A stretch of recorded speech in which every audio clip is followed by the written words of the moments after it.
สวัสดีครับโจ้แซกโซโฟนสยามเชียงใหม่นะครับก็วันนี้มีโอกาสที่ดีมากๆเลยได้ทำ EP ที่ต่อเนื่องจากคราวที่แล้วนะครับวันนี้เราก็ตั้งหลักถ่ายทำกันอยู่ที่แซกโซโฟนสยามสำนักงานใหญ่ตรงบางแคนะครับแล้วก็สืบเนื่องจาก EP ที่แล้วผมเชื่อว่าหลายๆคนที่ได้ดู EP ที่แล้วที่เราได้สัมภาษณ์อาจารย์พาทรที่บ้านของอาจารย์พาทรนะครับอาจจะมีคำถามหรืออยากจะรู้ต่อไปว่าเอ๊ะมันเกิดอะไรขึ้นหลังจากที่ Adobe Sax ได้จดสิทธิบัตรแล้วก็ผลิตแซกโซโฟนออกมาเมื่อประมาณ100 กว่าปีที่แล้วใช่ไหมครับแน่นอนครับผมก็รู้สึกอย่างนั้นเหมือนกันผมก็รู้สึกว่าอยากจะรู้เหตุการณ์ต่อไปว่าในประวัติศาสตร์มันเกิดอะไรขึ้นหลังจากนั้นบ้าง วันนี้เราก็เลยได้มีโอกาสพบกับแขกรับเชิญคนเดิมนะครับเป็นแขกรับเชิญสุดพิเศษของเราก็คือรองศาสตราจารย์ ดร.พาทร ศรีการนนท์นะครับสวัสดีครับอาจารย์ สวัสดีครับ ดีใจจังเลยได้เจออาจารย์อีกแล้วและได้คุยกันเยอะมากเลยเกี่ยวกับเรื่องแซกโซโฟนหลังจากคราวที่แล้วที่ไปที่บ้านของอาจารย์ ผมเชื่อว่าหลายๆคนเนี่ยได้ดู EP ที่แล้วได้ดูแล้วก็ได้ความรู้ได้กำลังใจได้แรงบันดาลใจ รวมทั้งประวัติศาสตร์เก็บความรู้เนาะผมรู้สึกว่าการได้นั่งฟังประวัติศาสตร์แล้วมันเอามาทำให้เราเนี่ยมีแนวคิดที่เราจะไปต่อยังไงจากวันนี้ไปข้างหน้าผมก็เชื่อว่าหลายๆคนเนี่ยรู้สึกอย่างนั้นเหมือนกันแล้วก็อยากรู้เหมือนกันว่าเอ๊ะวันนี้เราจะได้รู้ไหมว่าหลังจากวันนั้นที่มันเกิดขึ้นเนี่ยแซกโซโฟนมันเกิดขึ้นในโลกเนี่ยทุกวันนี้มันพัฒนามาเป็นแบบที่อยู่ข้างหลังเราได้ยังไงที่เป็นระบบปัจจุบันได้ยังไงเนาะวันนี้ก็เลยขอเชิญอาจารย์พาทรมานั่งพูดคุยด้วยกันแล้วก็อาจารย์พาทรกรุณานำตัวอย่างจริงๆที่เป็นแซกโซโฟนที่อยู่ข้างหน้าเราเนี่ยนะฮะประมาณ 6-7 ตัวเนี่ยมาเล่าให้ฟังว่า100 ปีหลังจากที่ Adobe Sax ได้ผลิตคิดค้นประดิษฐ์แซกโซโฟนขึ้นมาแล้วเนี่ยมันมีอะไรเกิดขึ้นบ้างนะครับก็เลยวันนี้อยากจะขอให้อาจารย์พาทรช่วยเล่าให้พวกเราฟังหน่อยว่าหลังจากเกิดแซกโซโฟนขึ้นมาแล้วเนี่ยมันพัฒนาการมันเป็นยังไงบ้างครับอาจารย์จากครั้งที่แล้วที่เราพูดถึงกันก็คือเครื่องดนตรีของ Adobe Sax ใช่ครับล้วนๆใช่ไหมครับซึ่งแม้กระทั่งอย่างในเครื่องดนตรีของเขาอย่างเดียวเองก็ตามเนี่ยเราก็จะเห็นได้ว่าเขาก็มีวิวัฒนาการมีการปรับเปลี่ยนมีการปรับปรุงกลไกของเขาอยู่เหมือนกันใช่ไหมครับก็อันนี้เราก็มาดูว่านะจากเครื่องแรกที่เขาออกแบบมาเราก็พูดกันแล้วใช่ไหมครับว่าอันนั้นนะมันมีเบลที่เขาผลิตออกมาเนี่ยมันมีขนาดใหญ่ เพราะว่าเขาต้องการให้เครื่อง E flat กับ B flat เนี่ยเล่นในวงโยธวาทิตใช่ไหมครับซึ่งมันต้องมีความจำเป็นที่จะต้องเสียงจะต้องดังสักหน่อยใช่ไหมครับก็นั่นแหละแล้วก็เครื่อง F กับเครื่อง C เครื่อง Key F เครื่อง Key C เนี่ยก็คือเขาออกแบบให้เป็นสำหรับวงออร์เคสตราใช่ไหมครับแต่ว่าตอนนั้นเนี่ยก็คือ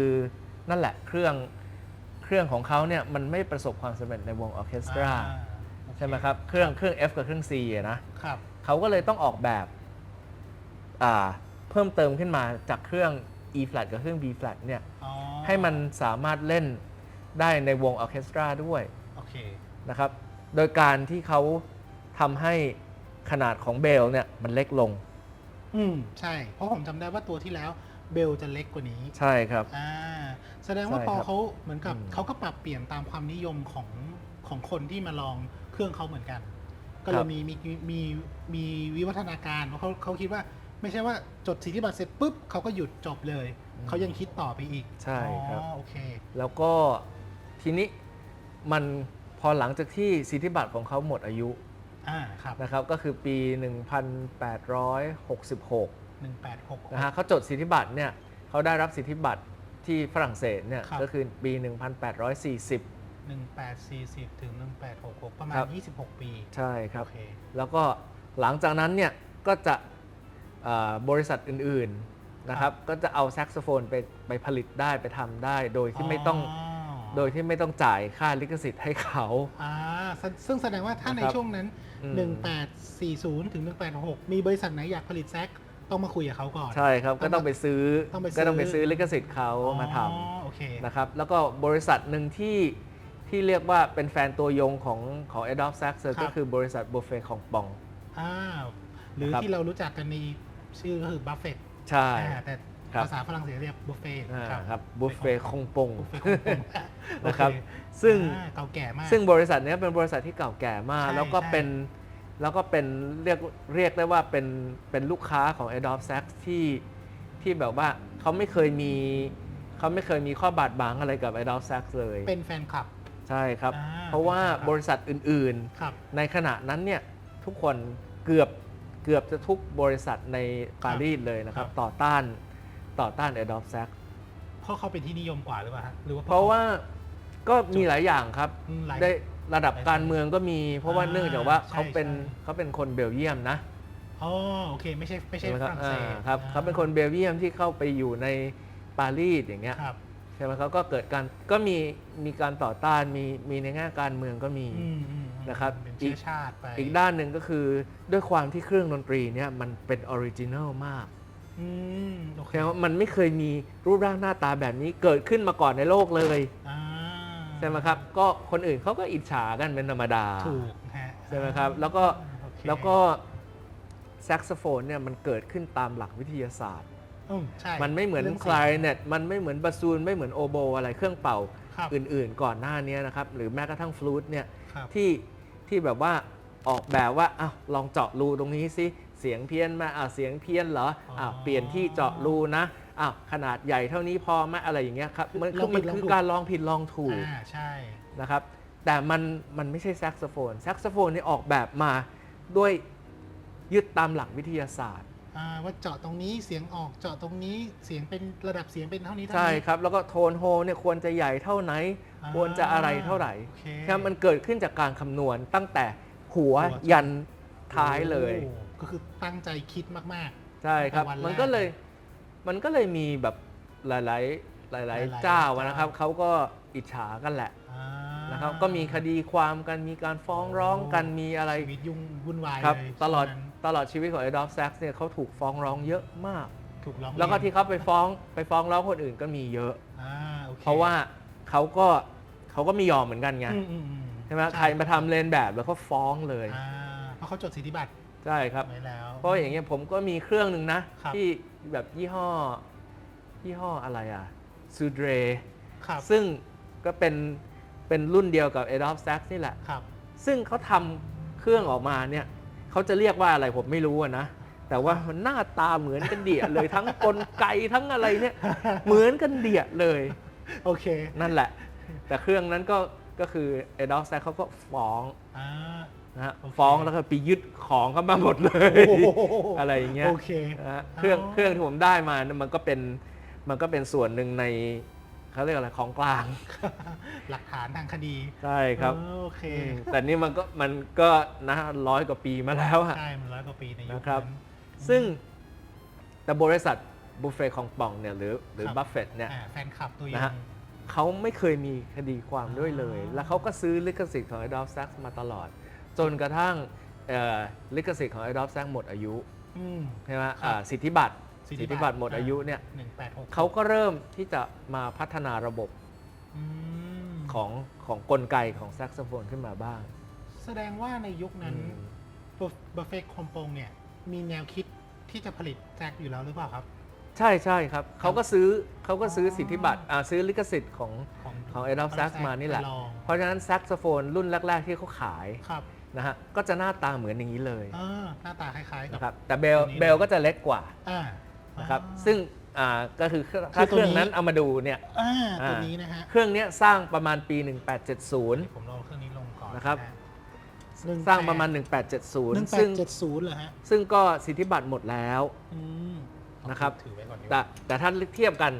ถ้าเราเทียบกันดูเนี่ยเห็นไหมครับว่าเบลนี่คนละไซส์ คนละเรื่องกันเลย อ่า นะครับอันนี้จะเล็กกว่ามาก ใช่ครับ นะครับซึ่งสิ่งที่บุฟเฟ่เขาเอามาทำต่อเนี่ย ครับ นะที่เขามาทำต่อก็คือเขามาพัฒนาระบบเพิ่มขึ้นอย่างเช่น อันนี้เราจะเห็นได้เลยว่าถ้าเครื่อง ครับ แซก Adolphe นะครับ Sax ออริจินัลเนี่ยนะครับมันจะเป็นแต่ละคีย์เนี่ยมันก็จะเป็นของเขาเอง เป็นแยกกันไม่มีการเกี่ยว ใช่ครั เชื่ บ อมตรงไหนเลย เนี่ย ครับ บัฟเฟตเขาก็ทำจดสิทธิบัตรของเขาขึ้นมาเป็นเนี่ยเป็นสะพานเชื่อม อ่า นะครับ โอเค ซึ่งแซกโซโฟนปัจจุบันเนี่ยมีอยู่ทั้งหมด อ่า ทุกยี่ห้อทุกอย่าง อืม นะครับทั้งช่วงบนทั้งช่วงล่างค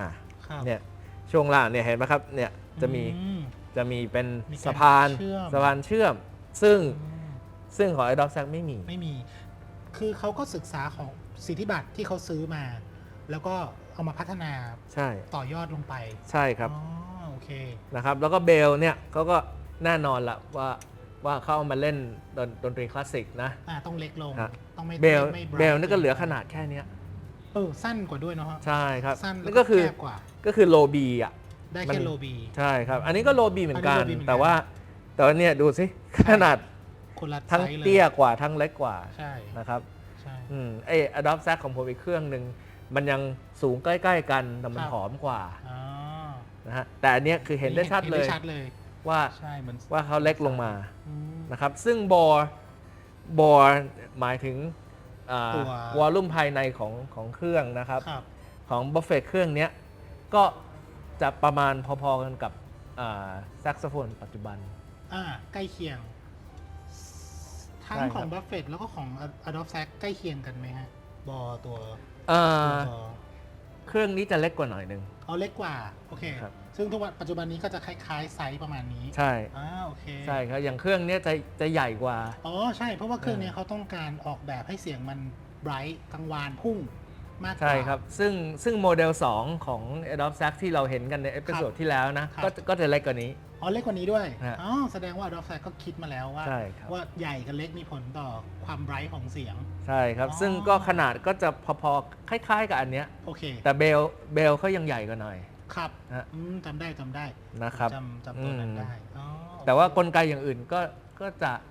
ค่อนข้างเหมือนกัน คล้ายๆกันนะครับแต่อันนี้ก็ถือได้ว่าเป็นวิวัฒนาการขั้นที่ จากตัวนี้มาเป็นตัวนี้ ใช่ โดยที่หลังจากที่ Adobe Stack สิทธิบัตรหมดอายุไปแล้วอ๋อตัวนี้กับตัวนี้ห่างกันเยอะไหมครับกี่ 2 ปีถ้า อันนี้มัน พูดถึง timeline 1,855 ครับ อันนี้ 1,870 อ๋อก็ประมาณ นะครับก็ประมาณ 20 25 ปี ปี อืม ประมาณ 25 ปีนะครับ อ๋อโอเค ก็จะมีอย่างนี้เกิดขึ้นละ อ่า นะครับ อืม ซึ่งก็อันนี้คือจุดเริ่มต้น เพราะว่าตอนที่ Adobe Stack เขาถือสิทธิบัตรของเขาอยู่เนี่ยเขาก็ไม่ให้ใครทำอะไรเลย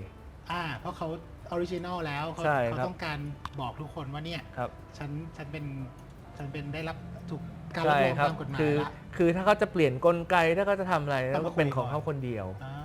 นะฮะแต่หลังจากนั้นเนี่ยหลังจากที่สิทธิบัตรของเขาหมดอายุแล้วเนี่ยก็จะเริ่มมีบริษัทอื่นๆที่มาร่วมพัฒนา ครับ แซกโซโฟนจนกระทั่งมันเป็นเหมือนที่เราเห็นในปัจจุบัน โอเค นะครับอันนี้ก็คือเจเนอเรชันที่ เจเนอเรชันที่ 2 นะฮะอันนี้ นะครับ อ่า ก็จะเป็นอันนี้ ตัวนี้เจ อ่า เนอเรชันที่ 2 แล้วก็ โอเค ถัดมาอีก ถัดมาอีก 10 ปี หลังจากตัวนี้ 10 ปี ครับ โอเค เป็น ถั ตั ด วไหน มาอี ค ก รับ 10 ปีก็คือ อันนี้มันเกิดขึ้นจากความจำเป็นนะครับ นะครับก็คือแซกโซโฟนไปถึงอเมริกา อ๋อ ข้ามจากฝรั่งเศส ใช่ครับ ไปอเมริกา ข้ามจากยุโรปไปได้รับความนิยมในอเมริกา ครับ แต่ทีนี้ปัญหา ครับ ก็คือเรื่องการตั้งเสียง โอ้ ใช่ไหม โเ คือถ้าเป็นเครื่องสายเป็นอะไรอย่างเงี้ย ครับ เราตั้งเสียงที่สายได้ ครับ ใช่ไหมครับแต่พอมันเป็นเครื่องเป่า เครื่องเป่าเนี่ยถ้ามันเป็นทรงกระบอกนะครับ อย่างฟลูตอย่างอะไรเงี้ยก็ยังตั้งเสียงได้ โอเค โดยที่ไม่ต้องเปลี่ยนตัวเครื่อง ครับ ใช่ไหมครับอันนี้คือไม่ได้ละพอมันเป็นทรงกรวยเนี่ย อ่า คราวนี้ไม่ได้ละ อืม ถ้าเสียงจะเปลี่ยนถ้าไอการตั้งเสียง ครับ ทูนนิ่งเปลี่ยนเนี่ย การ นะครับ tuning เครื่องต้องออกแบบใหม่หมดเลย อ๋อ นะครับและทีนี้นี่ก็คือปัญหา เพราะว่าเนื่องมาจากอย่างเครื่องเนี้ยนะครับเครื่องเนี้ยจริง ๆ แล้วเขาก็มีคออยู่ 2 อัน โอเ นะครับเพราะว่าตอนแรกสุดเลยตอนที่ปี 1855 เนี่ย ครับ ตอนที่เครื่องนี้ถูกสร้างขึ้นมาเนี่ยยังไม่มีการตั้งเสียงมาตรฐาน อ๋อ นะครับ โอเค เพราะฉะนั้นเครื่องเนี้ยคนที่ซื้อไป นะก็คือวงดนตรีในเมืองที่เมืองโรนนะครับในฝรั่งเศสเนี่ย ครับ นะครับเขาซื้อไปแล้วเนี่ยเครื่องของเขาเนี่ยวงดนตรีของเขาเนี่ยตั้งเสียงที่ A เท่ากับ 450 เฮิร์ตซ์ โอ้450ใช่ครับซึ่งมันก็จะสูง สูงมาก สูงกว่านิดนึง สูงกว่านะครับแล้วก็ในปี 1860 กว่าเนี่ย 1863 ถ้าจำไม่ผิดนะครับรัฐบาลฝรั่งเศสเนี่ยออกกฎหมายมาออกกฎหมายการตั้งเสียง โอ้มันสำคัญถึงต้องแปลเป็นกฎหมาย ใช่ ครับโอ้โห ใช่ ทำไมฮะทำไมยุคนั้นนักกฎหมายเขาถึงให้ความสำคัญกับ คือต่างคนต่างตั้ง อ๋อ นะครับแล้วก็เขามีวงโยธวาทิต ครับ ใช่ไหมฮะคือฝรั่งเศสเนี่ยเขาให้ความสำคัญกับวงโยธวาทิตมาก โอ้โหรัฐบาลถึงขั้นออกกฎหมายเลย ใช่ครับแล้วก็อีกส่วนหนึ่งก็คือพวกตามโรงละครออเปร่าเนี่ย ครับ นะครับเขามักจะจูนเสียงให้สูง ครับ เพราะว่านักร้องเนี่ยเสียงยิ่งสูงนี่ยิ่งแบบแหมแจ่มแบบ brilliant อะไรอย่างเงี้ยใช่ไหมฮะ โอ้ เขาก็ยิ่งตั้งให้สูงจนกระทั่งนักร้องพวกเนี้ยเขาร้องไม่ได้ ลองไม่ไหว เขาร้องไม่ไหวเขาก็คอมเพลนไป ครับ นะฮะเขาก็คอมเพลนไปที่รัฐบาลว่าแบบว่าทำงี้ไม่ได้แล้วนะ แสดงว่าในยุคนั้นเนี่ย18 กว่าๆเนี่ยดนตรีเป็นเรื่องสำคัญระดับชาติ ใช่ โอ้ ใช่ครับ ในฝรั่งเศสนี่คือมีขั้นถึงขั้น ครับ แบบเป็นกฎหมาย ใช่ เลย ในวงโยธวาทิตเนี่ยก็มีความจำเป็นที่จะต้องมีเสียงมาตรฐาน ครับ ใช่ไหมฮะเพราะไม่งั้นเนี่ยต่างคนต่างสร้างเครื่องมา ผลิตมาแล้วมันเล่นด้วยกันไม่ได้อย่างเงี้ย ตั้ง ใช่ไหม เสียง อันนั้นก็ปัญหาหนึ่ง ใช่ ใช่ไหมครับ โอ้ อีกปัญหาหนึ่งก็คือนั่นแหละครับก็ว่านักร้องเขาร้องไม่ได้ ต้องลอง ใช่ไหมหรือบางวงอย่างเงี้ยพวกเครื่องสายเนี่ย ครับ สมัยก่อนเนี่ยมันไม่ได้เป็นสายโลหะไม่ได้เป็นอะไรอย่างงี้ใช่ไหมมันเป็นสายเป็นหนังอ่ะ อ่า ใช่ไหมที่เขาเรียกกัตสตริงอ่ะ อ่า ใช่ไหมขึงตึงมากมันก็ขาด ใช่ครับ ก็มันก็มีปัญหา โอ้ นะครับ โอเค รัฐบาลก็เลยต้อง เข้ามาดูแล ออกมากำหนด โอเค นะครับเขาก็ตั้งเสียงให้อยู่ที่ A เท่ากับ 435 เฮิร์ตซ์ หย่อนลงมา ครับ อืม จาก 435 จากตอนแรกนี่ก็ 450 บ้างบางที่ก็ 457 อะไรอย่างเงี้ย โอ้โห ก็มี สูงาสูง นะครับ มาก แต่ว่านั่นคือจุดเริ่มต้นที่ออกกฎหมายนี้มา เพราะฉะนั้นเครื่องนั้นน่ะ เครื่อง นะครับ ตัว เครื่องนั้นน่ะจะเป็น 435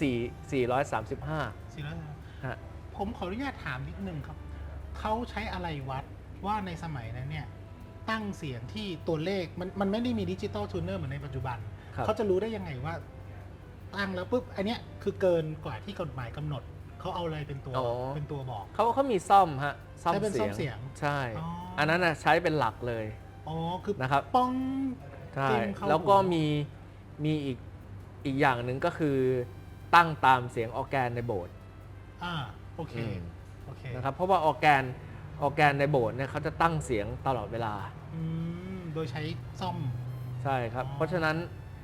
ก็คือเขาจะใช้อันนั้นเป็นมาตรฐาน โอเค มัน นะครับ จะตาเป็นกฎหมายบังคับ ใช่ ใช้ได้ ใช่ครับ โอเค ก็กำหนดไว้ที่ 435 แต่ทีนี้เครื่องดนตรีเหล่านี้นะครับพอมันมีการตั้งเสียงอย่างนี้แล้วเนี่ยในอเมริกาไม่มีเนี่ย เขาอยู่ห่างกันตั้งแบบเป็น โอ้ เป็น ไกล พัน มาก กิโล ไกลมาก ใช่ไหมครับ ก็คือในอเมริกาเนี่ยเขาก็ยังใช้จูนนิ่ง400เท่าไหร่นะ456 โอ้ก็ยังใช้อันนั้นอยู่ นะครับ456 457 อะไรเงี้ยก็ยังสูง ถือว่าสูงอยู่ ใช่ เครื่องดนตรีพวกเนี้ยเล่นไม่ได้ ถ้าพูดถึงในแง่กฎหมายผมพอดีมีคำถามขึ้นมาว่า อันนี้ถือว่าเป็นกฎหมายฉบับแรกของโลกไหมฮะที่เกี่ยวกับดนตรี ใช่ของฝรั่งเศสเนี่ย ข นะ อง ฮะ ฝรั่งเศส ที่เกี่ยวกับการตั้งเสียง ที่เกี่ยวกับการตั้งเสียง ใช่ คือเกี่ยวกับดนตรีเลย ครับ โอ้100 กว่าปีโอเค ใช่ครับ แล้วทีนี้พอย้ายมาฝั่งอเมริกาไม่มีกฎหมายตรงนี้ละ ก็ ต่างคนต่างตั้ง ใช่ เอง ครับเครื่องดนตรีก็ยังจูนด้วยเสียงสูงอยู่ ครับ นะครับ ครับ แต่ว่าทำไงดีล่ะ เครื่องที่ Import มาจากฝรั่งเศสเนี่ยมันเล่นไม่ได้เพราะเสียงมันต่ำไป ครับ ใช่ไหมฮะ ใช่ฮะ คือ435 กับ457เนี่ยนะ ห่างกันเยอะ ต่างกันเกือบ ใช่ เกือบ เป็นเฮิร์ตเลย เกือบจะครึ่งเสียงได้มั้ง ใช่ เกือบเลยนะครับ เกือบจะเซมิโทนกันเลย คือต่างกันเยอะ ใช่ ต่างกันเยอะพอสมควรเลยแหละ อืม นะครับ ก็เลย เขาทำยังไงกัน บริษัทที่ทำเครื่องดนตรีผลิตเครื่องดนตรี ครับ ในอเมริกาเนี่ยก็เลยเริ่มที่จะสร้างแซกโซโฟนโดยใช้จูนนิ่งที่เป็นของเครื่องนี้ อ๋อโอเคครับ นะซึ่งก็คือมันจะสามารถเล่นได้ในวงของเขา ครับ นะครับตอนแรกก็คือก็นั่นแหละเขาก็ลองสร้างดูบริษัทแรกที่ทำก็คือบริษัทชื่อคอน คอน ครับ โอเค บริษัทคอนก็เป็นบริษัทแรกที่สร้างขึ้นมาแล้วก็โดยที่เขาให้กัสบิชเชอร์ ครับ นะครับ ครับ บิชเชอร์เนี่ย Bisher เขาเป็นเขาเคยเป็นเหมือนกับคล้ายๆ เป็นคนฝึกงานเด็กฝึกงานเลย ครับ ของ Adobe Sax มาก่อน อ๋อมี นะ ลู ฮะ กน้อง เขาก็เป็น ลูกน้องเก่า คือจริงๆเขาก็ไม่ใช่ช่างอะนะ ครับ แต่ว่าเขาก็คือคนออกแบบอะไรอย่างเงี้ยเขาไปฝึกงานไป ครับ ได้ไปดูมา ไปดูมา นะครับ อ๋อ คอนเขาก็เลยจ้างให้บิชเชอร์เนี่ยสร้างแซกโซโฟนเครื่องแรกของอเมริกาขึ้นมา โอ้แสดง ครับ ว่าคอนสร้างแซกเครื่องแรกในอเมริกา โดยมีบิชเชอร์ที่เคยไปฝึกงานกับร็อบแซก ใช่ครับ แสดงว่าบิชเชอร์ก็มาเล่าให้เขาฟังว่าในฝรั่งเศสมันมีจดสิทธิบัตรนะ มันมีการ ใช่ สร้างแบบนี้นะ แล้วคนสนใจขึ้นมา ใช่ ก็เลยตกลงว่าจ้างกันให้ ใช่ ลอง ครับ ทำอ๋อ ใช่ครับ แล้วเขา แล้ว เป็น ก็ ยังไงฮะ ขณะนั้นเนี่ยมันก็จะมีหลายๆเจ้านะ ครั ฮะ บ หลายๆบริษัทที่เขาทำที่เขามีจดสิทธิบัตรเอาไว้พอสมควรละ ในอเมริกา ครับ อ๋อ นี่ก็คือปี 1880ไม่สิทธิบัตรในฝรั่งเศส ครับอ๋อใน นะครับ ฝรั่งเศสโอเค ครับ ก็คือปี อ๋อ 1880 โดย ครับ ประมาณ ก็บิชเชอร์เนี่ยเขาก็ไปซื้อพวกลิขสิทธิ์อย่างเงี้ยเหล่าเนี้ย ครับ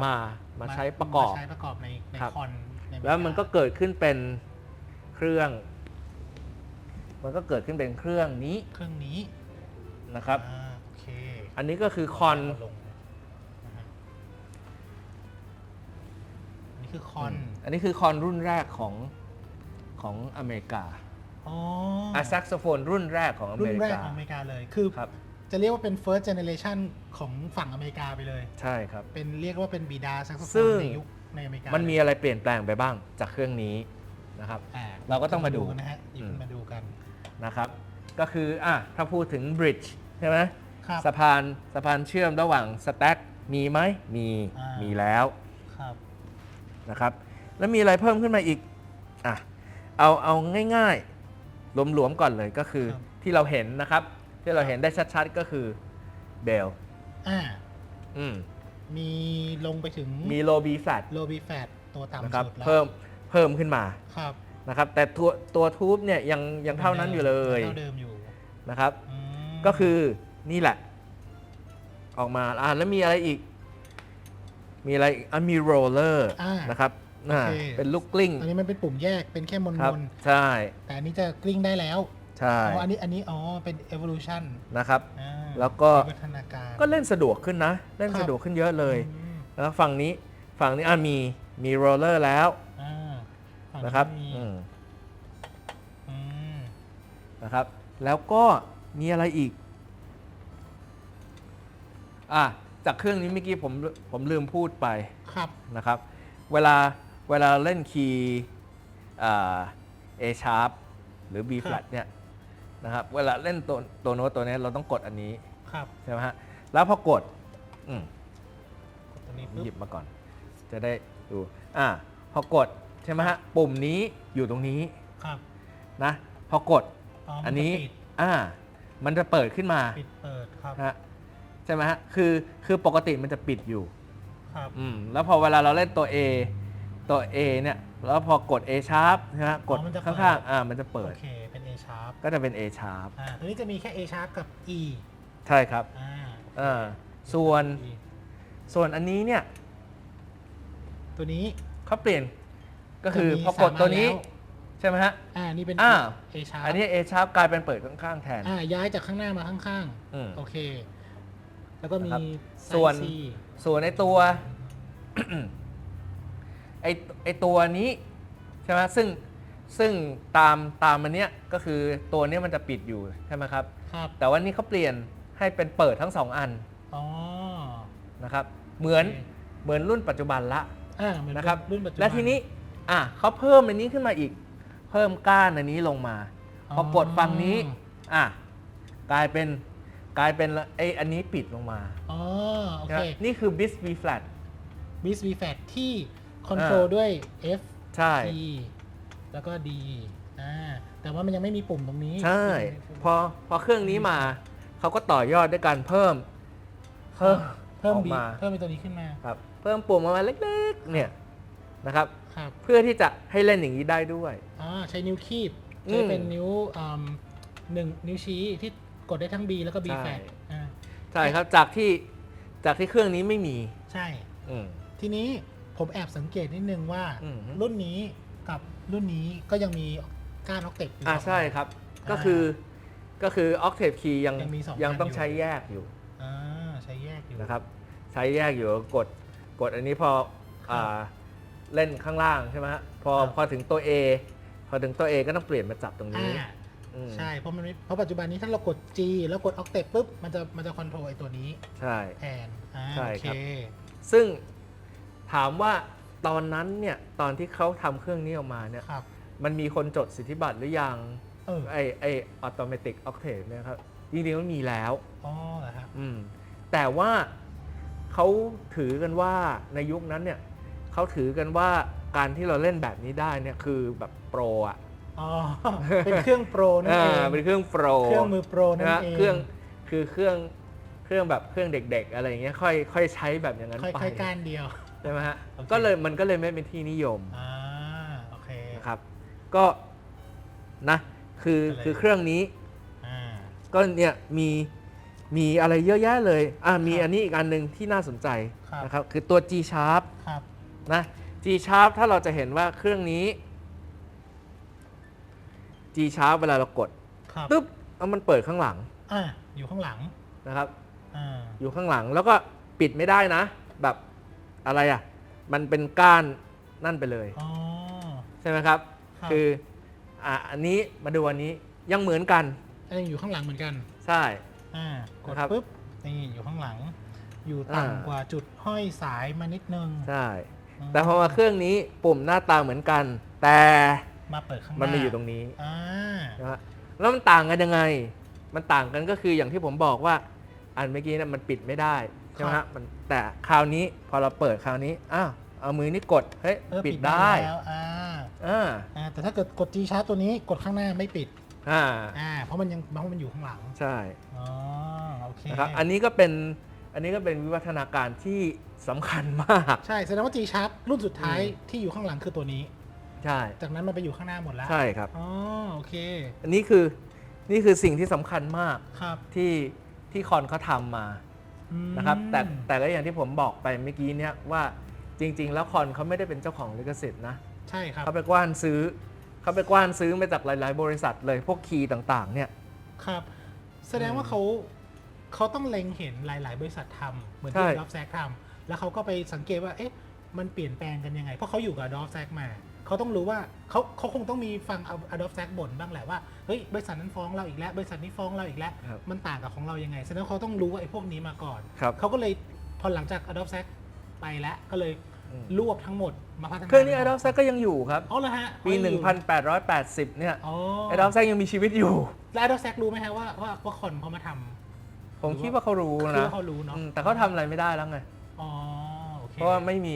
มีสิทธิบัตรแล้ว อ๋อใช่ นะ ใช่ ไม่มีลิขสิทธิ์ ใครๆก็ทำได้แล้วตอน ใช่ นี้อืม ใช่ครับ และอีกอย่างหนึ่งคือเขาอยู่อเมริกา อ๋อมันไกล กฎหมายไม่ครอบคลุม ไม่ครอบคลุมอยู่แล้ว ฮะ กฎหมายฝรั่งเศสไม่ครอบคลุมอยู่แล้ว ครับ อืม อืม นะครับแต่ว่านี่คือสิ่งที่คอนเขา พัฒนา contribute ให้กับ ถือว่าเป็นเกียรติให้กับ ใช่ครับ Adobe Sac คืออย่างเงี้ยครับเนี่ยนะโลบีแฟลตก็เหมือนกันแล้วใช่ไหม ครับ แล้วมีอะไรอีกเนี่ยมี Low B flat ไอตัวนี้ ใช่ไหมครับ บีแฟต แล้วก็บิส บิสคี เนี่ยก็เหมือนรูปปัจจุบันละ ใช่ตอนนี้แทบจะเป็นหน้าตาเหมือนปัจจุบันละ นะครับ แล้วก็มีโรลเลอร์โอเค แล้วก็ดูสิแม้กระทั่งไอ้คีย์การ์ดของเขาเนี่ย ยังเป็นเส้น นี่คือแบบเทรดมาร์กของเขาเลยนะ เป็นรูปโลโก้ไอ้รถเบนซ์อะ ดาวสามแฉก อ๋อเลยฮะอ๋อ ใช่ครับเขาใช้มาตลอดเลย จนกระทั่งเขาเปลี่ยนเป็นแผ่นแท เป็น น แผ่นอ๋อ ครับ ใช้เป็น3ก้านตลอด ใช่ อ๋อ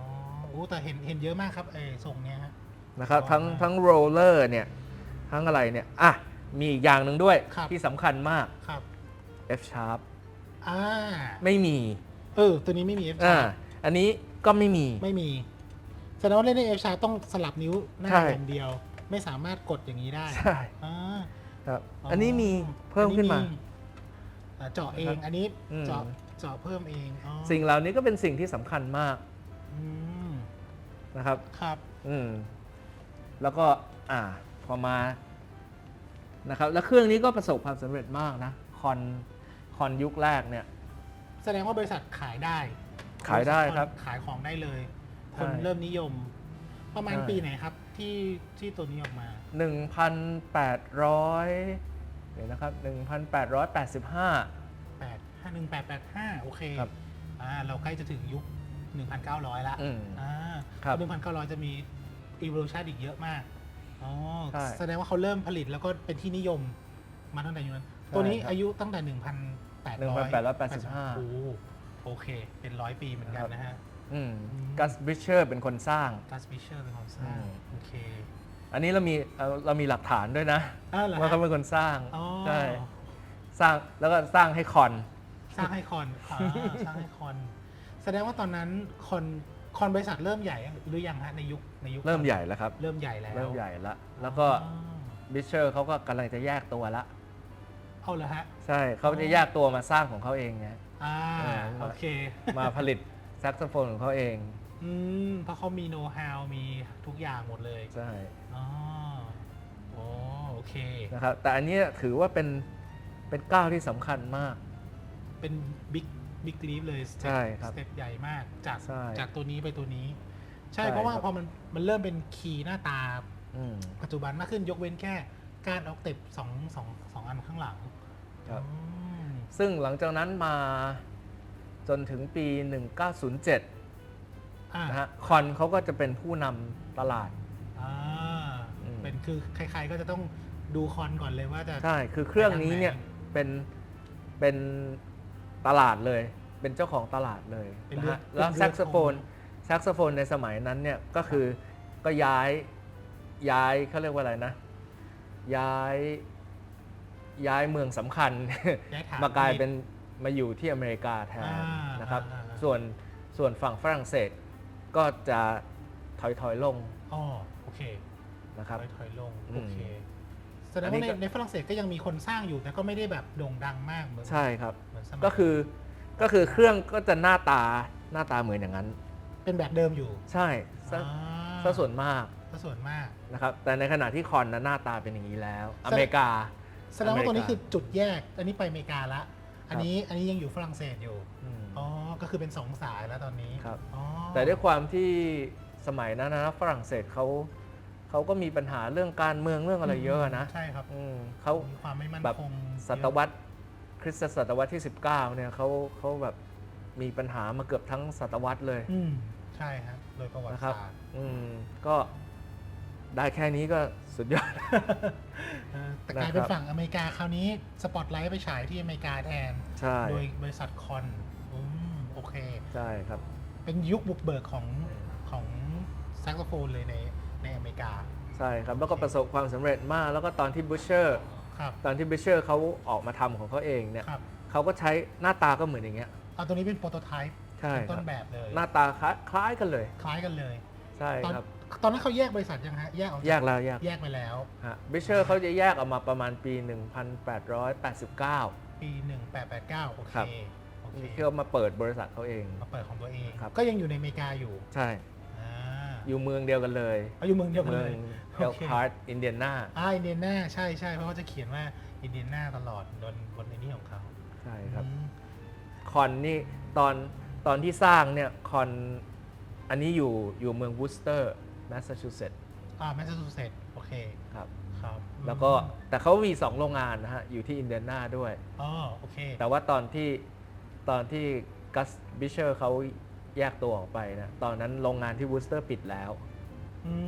โอเค อยู่ที่อินเดียนาอย่างเดียว เหลือที่อินเดียนาที่เดียว ใช่ครับ โอเค ซึ่งก็เป็นที่มาของเครื่องลำดับต่อไป ลำดับต่อไปคือตัว นะครับก็คือตัวนี้ นะฮะ อันนี้ก็คือคอนเหมือนกัน อันนี้คือคอนเหมือนกัน อืม ต่างกันยังไงฮะสองตัวนี้ ถ้าลองเทียบดูนะครับ ทรงลำโพงคล้ายๆกัน พวกคีย์หลักๆเนี่ยหน้าตาเหมือน หน้า กัน ตา เล เหมือนกัน ย หมดเลย นะครับ อันนี้มันห่างกันประมาณ 20 ปี โอเค หลังจากที่เขาแยกบริษัทละ อันนี้ยังเป็นของคอน อันนี้เป็นคอนครับ อันนี้เป็นคอนอยู่ คอนสร้าง คอนสร้างโอเค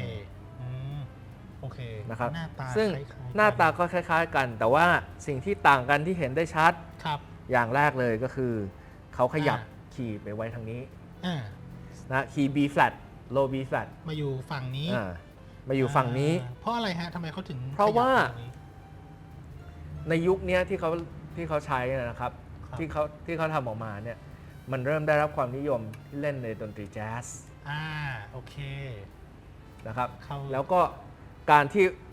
ที่เราใช้เดี๋ยวไว้ตรงนี้ก่อน ครับ นะครับ เวลาเรานั่งเล่นเนี่ย ในบิ๊ก จะ แบ อยู่ น อย่างนี้ตลอด นั่งเล่น นะครับมันก็จะชนอย่างเงี้ ช ย นหน้า ตลอ ขา ดเวลา เรานะครับ ก็ไม่สะดวก ใช่ครับ เขาก็เริ่ม ย้ายาฝั่ง ใช่ นี้ เขาก็เริ่มเปลี่ยนย้ายมาอยู่ฝั่งนี้ อ๋อ นะครับ เพื่อที่จะว่า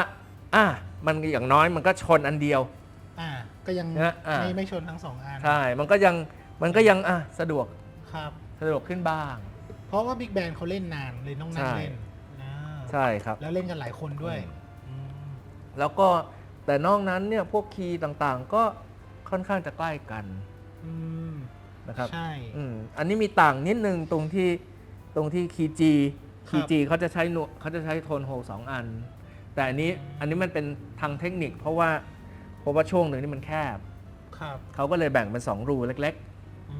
ม ๆนะฮะเนี่ยพอเวลากดมันก็จะปิดพร้อมกัน ปิดพร้อมกัน2อัน นะครับ อันนี้เป็นทางเทคนิคเฉยๆไม่ได้ แต่อันนี้ปิดอันเดียว อ่า อ๋อ นะครับแต่สิ่งที่สำคัญที่สุดในเครื่องนี้ ครับ ก็คือ Octave Key เหลืออยู่ อันนี้คือ เดียว Octave Key รุ่นแรกของโลก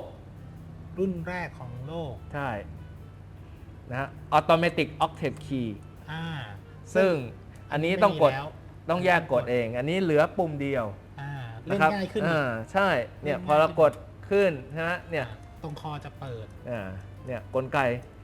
กก็จะขยับ อืม นะฮะเวลาเรากดไอ้ตัว G ตัว G เห็นไหมฮะ ใช่ อ๋อ นะครับนี่ก็คือเป็นวิวัฒนาการที่สำคัญมาก ครับอืม เพราะว่าแซกโซโฟนในปัจจุบัน มันไม่มีใครทำอย่างนี้แล้ว ใช่ ไอ้นี่จะกดยากมาก ครับ อ๋ออ อืม ใช่มันก็เลยอันนี้มันก็เลยถูกรวบไปอยู่ในตัว G ตัวเดียว ใช่ครับ ใช่ แต่ถ้าใครที่ดูเอพิโซดที่แล้วนะครับ ครับ เรา เราก็จะรู้ว่าที่ Adobe Sax เขาออกแบบมาอย่างเงี้ยเขามีเหตุผล เพราะว่าเวลามันกด 2 ปุ่มพร้อมกันเนี่ยไอ้มัลติฟอนิกมันออกง่ายกว่า อ๋อโอเค นะครับซึ่งพอมันมาเป็นอย่างนี้แล้วเนี่ย ครับ นะฮะคีย์สองอันนี้ผลัดกันเปิดผลัดกันปิดเนี่ย ครับ ไม่มีออปชันนี้ละ มัลติโฟนิกแสดงว่าในยุคนั้นเขาได้ชอบเล่นมัลติโฟนิกกัน ก็มีครับ ก็มี มีมัลติฟอนิกแล้วก็พวกเขาเรียกว่าอะไรนะไอเสียงสูงๆอัลติซิโม อัลติซิโม นะครับอัลติซิโมก็เล่นง่ายขึ้นนะ ถ้า ถ้ามีอย่างเงี้ย เพราะมันมีช่วยเปิดอีกตัวหนึ่ง ใช่ แต่ก็ต้องนิ้วยากขึ้นมาหน่อย ครับ อ่า แต่พอมันเป็นอัตโนมัติเนี่ยก็เรนจ์ปกติที่เล่นได้เนี่ยโอเค อืมเป็นปกติ นะครับ อืม แต่เครื่องนี้ยังไม่ได้ทำเลยอะเครื่องนั้นทำแล้ว ทำแล้ว อันนี้ยังไม่ได้ทำเลย แอ มัน บ ก็ เห็ ยัง นตัวนี้เหมือนกัน อ๋อ ใช่ ลืมพูดไปใช่ครับ ครับ อันนี้ก็คือเป็นกลไกอย่างหนึ่งที่ คอนเขาออกแบบไว้ ครับ นะครับแต่ว่าปัจจุบันมันไม่มีละมัน อ่า เลิกใช้ไปแล้วก็คือ E flat ที่กดแบบนี้ อ่า นะครับ E flat เพราะว่าเนื่องมาจากว่าถ้าเราสังเกตเห็น ครับ นะครับเวลาเรากดตัวนี้ลงเนี่ย ครับ ไอ้เนี้ยจะลงไปด้วย ครับ ตัว E จะลงไปด้วย อืม เนี่ยครับพอเรากดใช่ไหมเนี่ยลงไปด้วย แต่ไอ้อันเนี้ย ครับ ไอ้แป้นกดของตัว E เนี่ยยังค้างอยู่เลยยังลอยอยู่เลย ใช่ยังลอยอยู่ เพราะว่า มันเปิดด้านหลัง มันไปอยู่ข้างหลัง อ่าคือ นี่ ตรงนี้นะฮะ คือตรงนี้ อ่า นะครับมันไปอยู่ด้านหลัง อ่าคือ E เป็น E เป็น E flat มันคือ E flat ที่ ที่เอาไว้ทริล ใช่ มันจะไม่เหมือนที่อยู่ข้างหน้าตรงนี้ ครับ อ่า ใช่ปกติเราเล่น E flat เราเล่นอย่างนี้ใช่ไหมครับ ใช่ครับแต่ แต่อันนี้เราเล่นอย่างนี้ อ่า อืม เขาต้องการแสดงว่าผมสังเกตนิดนึง เพราะว่าไอ้ตัวเนี้ยเราใช้นิ้วก้อย ครับ E flat แล้วเราต้องกดนิ้วนางกับนิ้วก้อยพร้อมกัน อืม เพื่อจะให้มันทริลแต่พอมันไปอย่างนี้ปุ๊บมันใช้นิ้วกลางตัวเดียวเลยทริลเร็วขึ้น ใช่ ไหมฮะพอมันเร็วขึ้นแสดงว่า อืม เพลงเขาต้องการให้มันเร็วขึ้นอ๋อ ครับ โอเค อันนี้ก็เป็นกลไกที่ดีขึ้นมาเรื่อย ครับ ๆนะครับ อืม แล้วถ้าเราสังเกตในช่วงนี้ก็คือนวม ครับ เนี่ยเขาจะใช้หนังวัวละ ใช้หนัง นะครับ วัว เริ่ม แล้ว ค่อยๆเปลี่ยนนะครับเพราะว่าหนังแกะเนี่ยมันบาง หนังแกะมันบาง หนังแกะมันบางแล้วก็สมัยก่อนใช่ไหมครับเครื่องมันต้องนิ่ม หนังมัน ใช่ ต้องนิ่มมาก เพราะว่ามันต้องกดเข้าไป กดเพื่อให้นวมมันปิดใช่ ใช่ไหมครับแต่พอปัจจุบันเนี้ยพอไม่ใช่ปัจจุบันสิ ยุค พอมารุ่นเนี้ยประมาณ 1907 1907 นะครับ โอเค 1907เนี่ยก็เริ่มใช้นวมแข็งๆได้ละ แสดงแล้วจากยุคนั้น จนถึงยุคนี้ครับจากหนังแกะมาเป็นหนังวัวเขามีใครเคยคิดนอกจากใช้หนังแกะไหมหรือว่าเขาทดลองผิดลองถูกมาก่อนไหมจนกระทั่งมาจบที่หนังวัว ผมว่าเขาต้องมีการทด เขา ลอง น่าจะมี นะ เนาะผมก็คิดว่าอย่างนั้น เพราะว่าหนังอย่างหนังวัวอย่างเงี้ยมันก็มีหลายเกรด ใช่ นะฮะแบบที่หนามากเลยก็มีแบบที่บางๆหน่อยก็มี อ่า นะครับ อืม แต่ว่าไอ้ที่อยู่ข้างในเนี่ยที่เขาใส่ข้างในเนี่ยมันจะเป็นวัสดุอะไรบ้าง ครับ อย่างเช่นอันเนี้ยเขาก็ใส่มันก็เป็นไอ้นั่นเลยนะ เป็นฝ้าย เพราะว่าต้องการนิ่ม อืม ให้กดแล้วมันปิด เพราะว่าในสมัยนั้นที่อาจารย์เคยบอกเมื่อ EP ที่แล้ว ไอตัวคีย์คัพเขาแปะเข้าไป ไอ้โทนโฮค โท รับ นโฮ ใช่ ไม่ได้ดึงขึ้นมาเหมือนสมัยปัจจุบัน ครับ อ๋อเขาก็เลยต้องการให้มันป้องกันการรั่ว ใช่ครับแต่ข้อเสียของมันก็คือเวลากดเนี่ยเราก็ต้องกดลึกพอสมควรใช่ไหมครับพวกเทคนิคอะไรมันก็ เล่นยาก เล่นยากหน่อย ใช่ นะครับแต่เครื่องนี้ก็ แต่พอมาเป็นหนังวัวปุ๊บ ก็ ง่าย แอ ขึ้น แอคชั่นก็จะดีขึ้นมาหน่อย โอ นะครั เค บ ซึ่ง โอเค ซึ่งอันนี้ก็มีเนี่ยมีอันนี้อีกมีทริล G sharp ไปอยู่ตรงนี้ ซึ่งเนี่ยพอเรากดใช่ไหมครับ อันนี้พอดีสปริงมันหักนะ อ๋อ แต่จริงๆมันจะปิดอยู่ ครับ มันจะปิดอยู่แล้วพอเรากดปั๊บอันนี้ มันจะ มันก็จะขึ้นมา อ๋อ นะแล้วก็เราก็ใช้ทริล ใช้ทริล นะ แสดงว่าเขาให้ความสำคัญเรื่องทริลเหมือนกันนะฮะในการสร้าง ใช่ครับเพราะว่า ตัวนี้ออกมา เครื่องดนตรีวงดนตรีในยุคนั้นอ่ะเพราะสไตล์ของเพลงก็มี ครับ พอสมควรนะฮะ อืม พอสมควรพวกโน้ตทริลโน้ตอะไรอ พ ย่าว ง ก เงี้ย โน้ตทริลทั้งเพลง พอส ช้าม เพ คว ล รง เร็ว ครับแม้กระทั่งในพวกแบบฝึกหัดนะครับ แบบฝึกหัดที่มาจากยุคนั้นเนี่ย อืม เขาก็จะมีแบบมีนิ้วว่านิ้วทริลจะต้องกดยังไงอะไรเงี้ยซึ่งสมัยนี้ไม่มีแล้วนะ ไม่มีละใช่ อืม อันนี้ประมาณ 1907 ก็ ครับ ต้องเป็นเพลงยุคประมาณ 1907 นะฮะ ครับ ลอง ก็เป็นสไตล์นั่นแหละ ยุคสวิงยุคเนวออร์ลีนแจ๊สยุคสวิงอะไร ที่ New Orleans Jazz ที่เข้ามาแรก ครับ ๆนะครับ อืม อืม อืม แล้วก็คืออันนี้ก็ถือได้ว่าเป็นสแตนดาร์ดอยู่นานเลย อยู่ระยะห ครั นึ บ งเลย จากประมาณปี 1910 เนี่ย ครับ นะ ไปจนถึงสงครามโลกเลย โอ้ก็ นะครับ ได้อยู่ระยะ ก็ประมาณ หนึ่ง ซึ่งก็คือหนึ่งก็คือคอนเนี่ยเขา และบริษัทอื่นๆนะครับ ครับ ในยุคเดียวกันเนี่ยทั้งบิชเชอร์ทั้งมาร์ตินทั้งอะไรเนี่ย ครับ เขาผลิตแซกโซโฟนที่หน้าตาเหมือนอย่างเงี้ย ครับ ออกมาเป็นจำนวนมาก อืม นะครับเพราะฉะนั้นมันก็จะอยู่ในตลาด เริ่มมีการผลิต เป็นจำนวนมาก จำนวนมากๆ เพราะว่ามันได้รับความนิยม เพราะ ในยุคนั้น ดีมานสูงขึ้น ครับ ในยุคนั้น เป็นยุคที่เรียกว่าเป็นยุคทองของแซกโซโฟน 1910 เป็นต้นไป ประมาณนั้น โอเค เขาเรียกว่า Jazz Age อ่า นะครับ The Age of Jazz อะไรเนี่ย แจ๊ส อะไรนะ Great Gatsby อะไรหนัง ครับ ที่เราดูนะครับ เรา ใช่ใช่ เราจะสามารถรู้ได้ว่าโอ้ในยุคนั้นเขาเป็นอย่างนี้นะครับแล้วมีปาร์ตี้มีอะไรอย่างเงี้ย มันคือยุคทอง เป็นยุคทอง ครับ อืม นะครับ เจ๋งเลย ซึ่งนะก็แต่ถามว่ามันเพอร์เฟกต์หรือยัง มันก็ดีมาก มัน พอ ดี สม มาก ควรแล้ว ใน นะ ยุคนั้น อืม อืม แต่ว่ามันก็ยังแข็งอยู่ ใช่ อ่ามั มันยังไปได้อีก แสดงว่าต้องมีคนคิดว่าจะเอามันไปต่อ อยากพามันไปต่อ โอเค ใช่ครับ อันนี้คือตลาดอเมริกา ครับ ใช่ไหม โอเค ในขณะเดียวกันที่ตลาดยุโรปเนี่ยยังหน้าตาค ครับ ล้ายๆอย่างนั้นอยู่ ครับ ข้ามมาดูฝั่งยุโรปบ้าง นะครับ ฮ คือหน้าตาก็ยังคล้ายๆอย่างนั้นอยู่ ครับ นะครับพวกยี่ห้อใหญ่ๆอย่างเนี่ย ยัง อย่าง คง บัฟเฟตอย่างเงี้ย ยังคง เขายัง รูปดิมอ ใช่ครับแม้กระทั่งอย่างบัฟเฟตอย่างเงี้ยไอออกเทปคีย์เนี่ย ครับ ที่เขาเปลี่ยนมาเป็น การเดียว ก้านเดียวเนี่ยนะก็ต้องแบบปี 1917 ละ ครับ อ๋อ จะเปลี่ยนช้ากว่า ใช่ครับ ฝั่ ซึ่ง เมริ ค กา อนเนี่ยเปลี่ยนมาตั้งแต่เนี่ย 1907 1907อ๋อ ห่างกันอยู่พอสมควรฝั่งยุโรปมีบัฟเฟตต์ฝั่งอเมริกามีคอน เป็นเจ้า ครับ ใหญ่ อ๋อ โอเค ทีนี้นั่นแหละครับพอทีนี้ฝั่งยุโรปเนี่ย ครับ พอมันเข้ามาแล้ว พอมันผ่านศตวรรษที่ 19 มาแล้ว ครับ นะครับ ก็พอเข้าสู่ศตวรรษที่ 20 เนี่ย ครับ ก็ช่วงแรกก็ดีขึ้น อืม โอเค นะครับอะไรหลายๆอย่างก็ดีขึ้น ครับ ก็แต่ในช่วงสงครามโลกนี่ก็หนักหนาเครื่องต่อไปที่เราจะมาดูซึ่งเป็นวิวัฒนาการต่อมาจากอันนี้ก็คือเครื่องนี้ อืม นะครับ ซึ่งยังอยู่ฝั่ง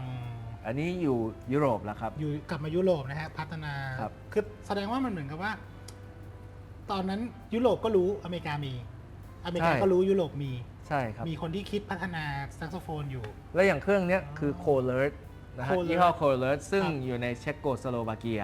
อยู่ฝั่งยุโรป โอเค นะครับ อยู่ในเช็ค ซึ่งในตอนนั้นเนี่ยตลาดแซกโซโฟน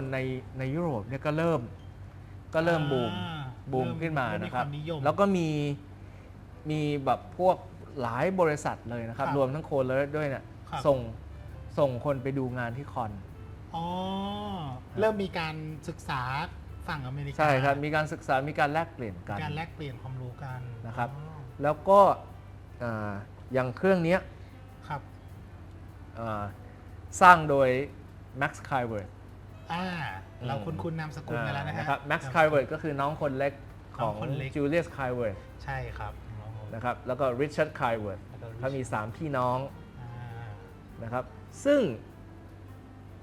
ถามว่ามันมีพัฒนาการอะไร จาก ที่ การที่เขา แตกต่าง ส่งคนไปศึกษามา ใช่ครับ ก็คือผลก็คือกลไกที่เขาออกแบบมาเนี่ย ครับ นะครับ หน้าตาก็คล้ายๆเดิมนะแต่ว่ามีอะไร Octave Key โอเค Octave Key เปลี่ยนใหม่ อ๋อ นะครับออกแบบใหม่ ครับ อันเนี้ยเครื่องเนี้ยมันเหมือนกับว่า Octave Key เนี่ยเขาแค่เอามาติดให้มันเหลือก้านเดียว แล้วก็มีกระดก ครับ อัตโนมัติ ครับ ใช่ไหมครับ ใช่ ไอรูออกเทปล่างเนี่ยยังอยู่ฝั่งนี้อยู่เลย โอเค แต่อันนี้นะครับ อันนี้ก็คือพอเขาปรับเปลี่ยนมา ครับ เขาเลื่อนไอ้รูออกเทปล่างมาอยู่ข้างๆแทนละเหมือนปัจจุบัน โค เหมือนแซกโซโฟนในยุคปัจจุบัน ใช่ใช่ใช่ นะครับ อ่า แล้วก็ จะมี ออกแบบกลไกให้มันใช้ได้ง่ายขึ้น ให้มันสัมพันธ์กันดีขึ้น ระหว่างตัวออกเทปกับตัว G ใช่ โอเค ครับ แล้วก็สิ่งที่สำคัญที่สุด ครับ ก็คือเขาเลื่อน low B flat มาอยู่ฝั่งนี้ อ๋อ ย้ายมาอยู่ขวา อืม low B low B flat นะครับมาอยู่ฝั่งนี้ซึ่งถ้าเราดูมีสองฝั่งอยู่เดี๋ยวนะเราดูจากเครื่องนี้ใช่ไหมครับเครื่องนี้ตอนแรกที่มีที่เพิ่ม low B flat มันอยู่ฝั่งนี้ใช่ไหมฮะพอมาเป็นอันนี้ Big Band low B flat เลื่อนไปอยู่ฝั่งนี้ใช่ไหมครับ low B ยังอยู่ตรงนั้นใช่ครับแต่อันนี้ low B flat มาอยู่ตรงนี้หมดละครับถามว่ามันได้อะไรก็นี่แหละก็ยังนั่งเล่นนี่แหละขึ้นนี่แหละสิ่งเดียวเลยคือหลบด้านขาเราใช่ครับโอเคแล้วก็มีการเปลี่ยนคีย์การ์ดใช่ผมคิดที่อาจารย์เล่าให้ผมฟังคือเปลี่ยนจากดาว3 แฉกมาเป็นแผ่นละนะครับคือถ้าเราดูเครื่องเก่าๆตั้งแต่ย้อนกลับไปตั้งแต่ Adobe Sax เลยเนี่ยเราจะเห็นว่ามันเป็นแท่งโลหะเนี่ยที่เอามาเชื่อมเท่านั้นเองนะครับมันก็จริงๆมันก็ไม่มีซัพพอร์ตอะไรนอกเหนือจากเนี้ยนะครับแต่พอเขามาใช้เป็นแผ่นเป็นโลหะแผ่นขึ้นมาทีนี้มันทำอะไรได้นะครับถ้าเราสังเกตเห็นนะตั้งแต่ยุค Adobe Sax มาเลยเนี่ยก็ต้องเอาเนี่ยเอาคอร์สนะครับเอาคอร์สมาปะตรงนี้ใช่ไหมฮะจะหลุดก็ไม่รู้จะหลุดแหล่อะไรอย่างเงี้ยหรืออย่างเครื่องนี้ก็ตามเนี่ยก็ต้องเอาเฟลต์มา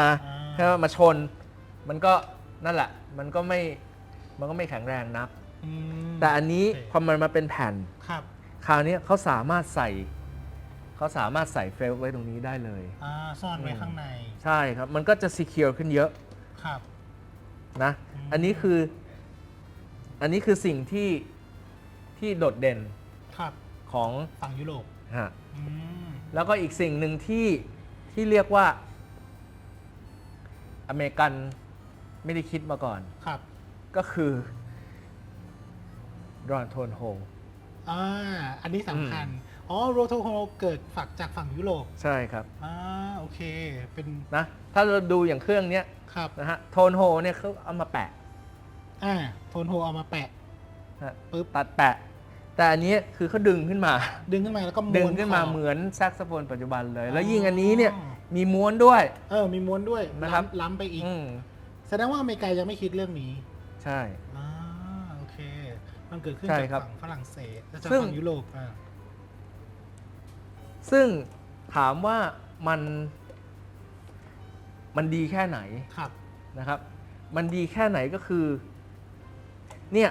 เครื่องนี้ original condition สภาพดั้งเดิมเลยสร้างในปี 1930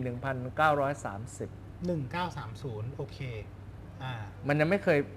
คยเปลี่ยนอะไรเลยนอกจากคอร์สเฟลต์อะไรเล็กๆน้อยๆนวมยังเป็นออริจินัลอยู่เลยโอ้โหอยู่มาได้เกือบ100นะครับอยู่มาได้เกือบ100 ปีแล้วนวมเนี่ยเขาก็ทำแบบแซกในยุคนั้นก็คือเขาจะ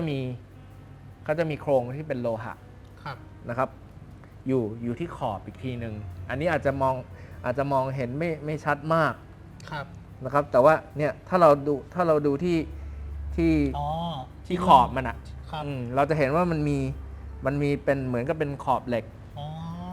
ยึดอยู่เพื่อเพิ่มความแข็งแรงหรือเปล่าใช่เพื่อเพิ่มความแข็งแรงและอันนี้เขาใช้หนังแกะใช้หนังแกะไม่ใช้หนังวัวครับแล้วสิ่งที่เพิ่มขึ้นมาอีกอย่างหนึ่งก็คือเริ่มมีการใช้ resonator อยู่บนนวมอันนี้เนี่ย resonator ก็ใช้ง่ายๆแล้วเอากาวแปะเข้าไปเลยเอากาวแปะเข้าไปเลยนะครับซึ่งผมจะบอกว่าอันนี้คือ original condition และยังเล่นได้ยังใช้งานยังเล่นได้จนถึงทุกตัวจาก low B flat ถึง high F เนี่ยยังเล่นได้ยังเล่นได้ด้วย Max Kaiwert เป็นคนสร้าง Max Kaiwert เป็นคนสร้างโอเคผมแอบสังเกตนิดนึงตอนก่อนที่เราจะถ่ายทำผมสังเกตที่คอว่ามันเกิดอะไรขึ้นทำไมมันเหมือนมีการต่อขึ้นมาครับนี่ผมก็ไม่แน่ใจนะใช่ครับครับคือผมเคยเห็นรุ่นนี้นะครับในอินเทอร์เน็ตเนี่ย ก็คือเครื่องอื่นๆเนี่ยเขาก็ทำเหมือนกัน อ๋อ นะครับไม่แน่ใจอันนี้ผมไม่แน่ใจจริงๆว่ามันเป็นเหตุใดนะครับ ครับ แต่ถ้าสังเกตด้วยตาเนี่ยคิดว่าตรงส่วนเนี้ย ครับ มันน่าจะเล็กลงมาหน่อยนึง เพื่อให้มันเล็ก ครับ เสียบ มันอาจจะมี ได้ง่าย เขาอาจจะมีตอนที่เขาสร้างเสร็จแล้วเนี่ยเขาอาจจะมีปัญหาการตั้งเสียงอะไรอย่างเงี้ย เรื่องการชูนนิ่ง ครับ อ๋อโอเคเป็นไปได้ครับ ครับ เพราะว่าถ้าเขาไม่ต่อเนี่ย อืม แสดงว่ามันคอมันจะสั้นมากเลย อืม ตรงเนี้ย ไม่น่าจะเป็นไปได้ ไม่น่าจะเล่น ครับ ได้ ใช่หรือไม่ก็มันอาจจะเป็นว่าที่ผ่านมามันคอมันอาจจะแค่นี้ ครับ ใช่ไหมมันสั้นกว่าเดิมแล้วเขาก็ต่อให้มันยาวขึ้นอะไรอย่างเงี้ยก็อาจจะเป็นไปได้มันอาจจะมีปัญหาในด้านการตั้งเสียงนะครับแต่ปัจจุบันนี้มันโอเคนะ เสียงตรง อาจารย์ลองเป่าให้ฟังดีไหมฮะ ได้ เป่า ครั สั บ กหน่อย ได้ เดี๋ยวผมวางกลับไปที่เดิม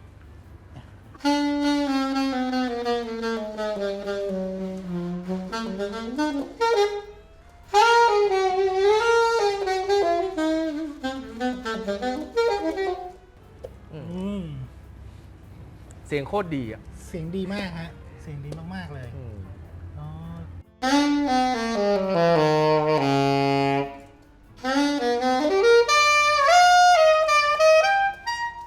โอ้ เกือบ100 ปี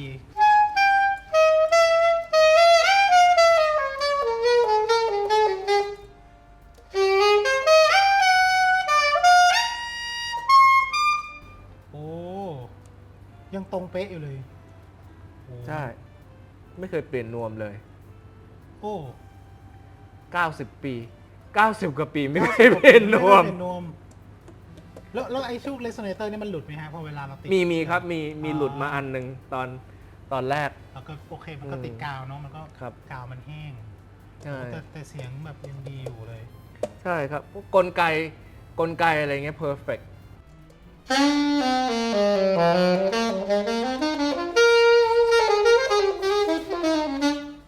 โอ้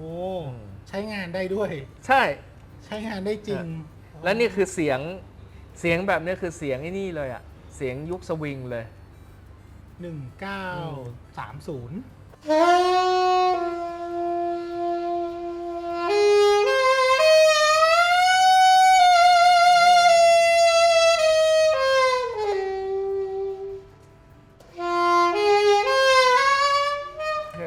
ใช่เลยพวก ฮะ พวกลากเอื้อนเสียงเนี่ยเป็นยุคนั้น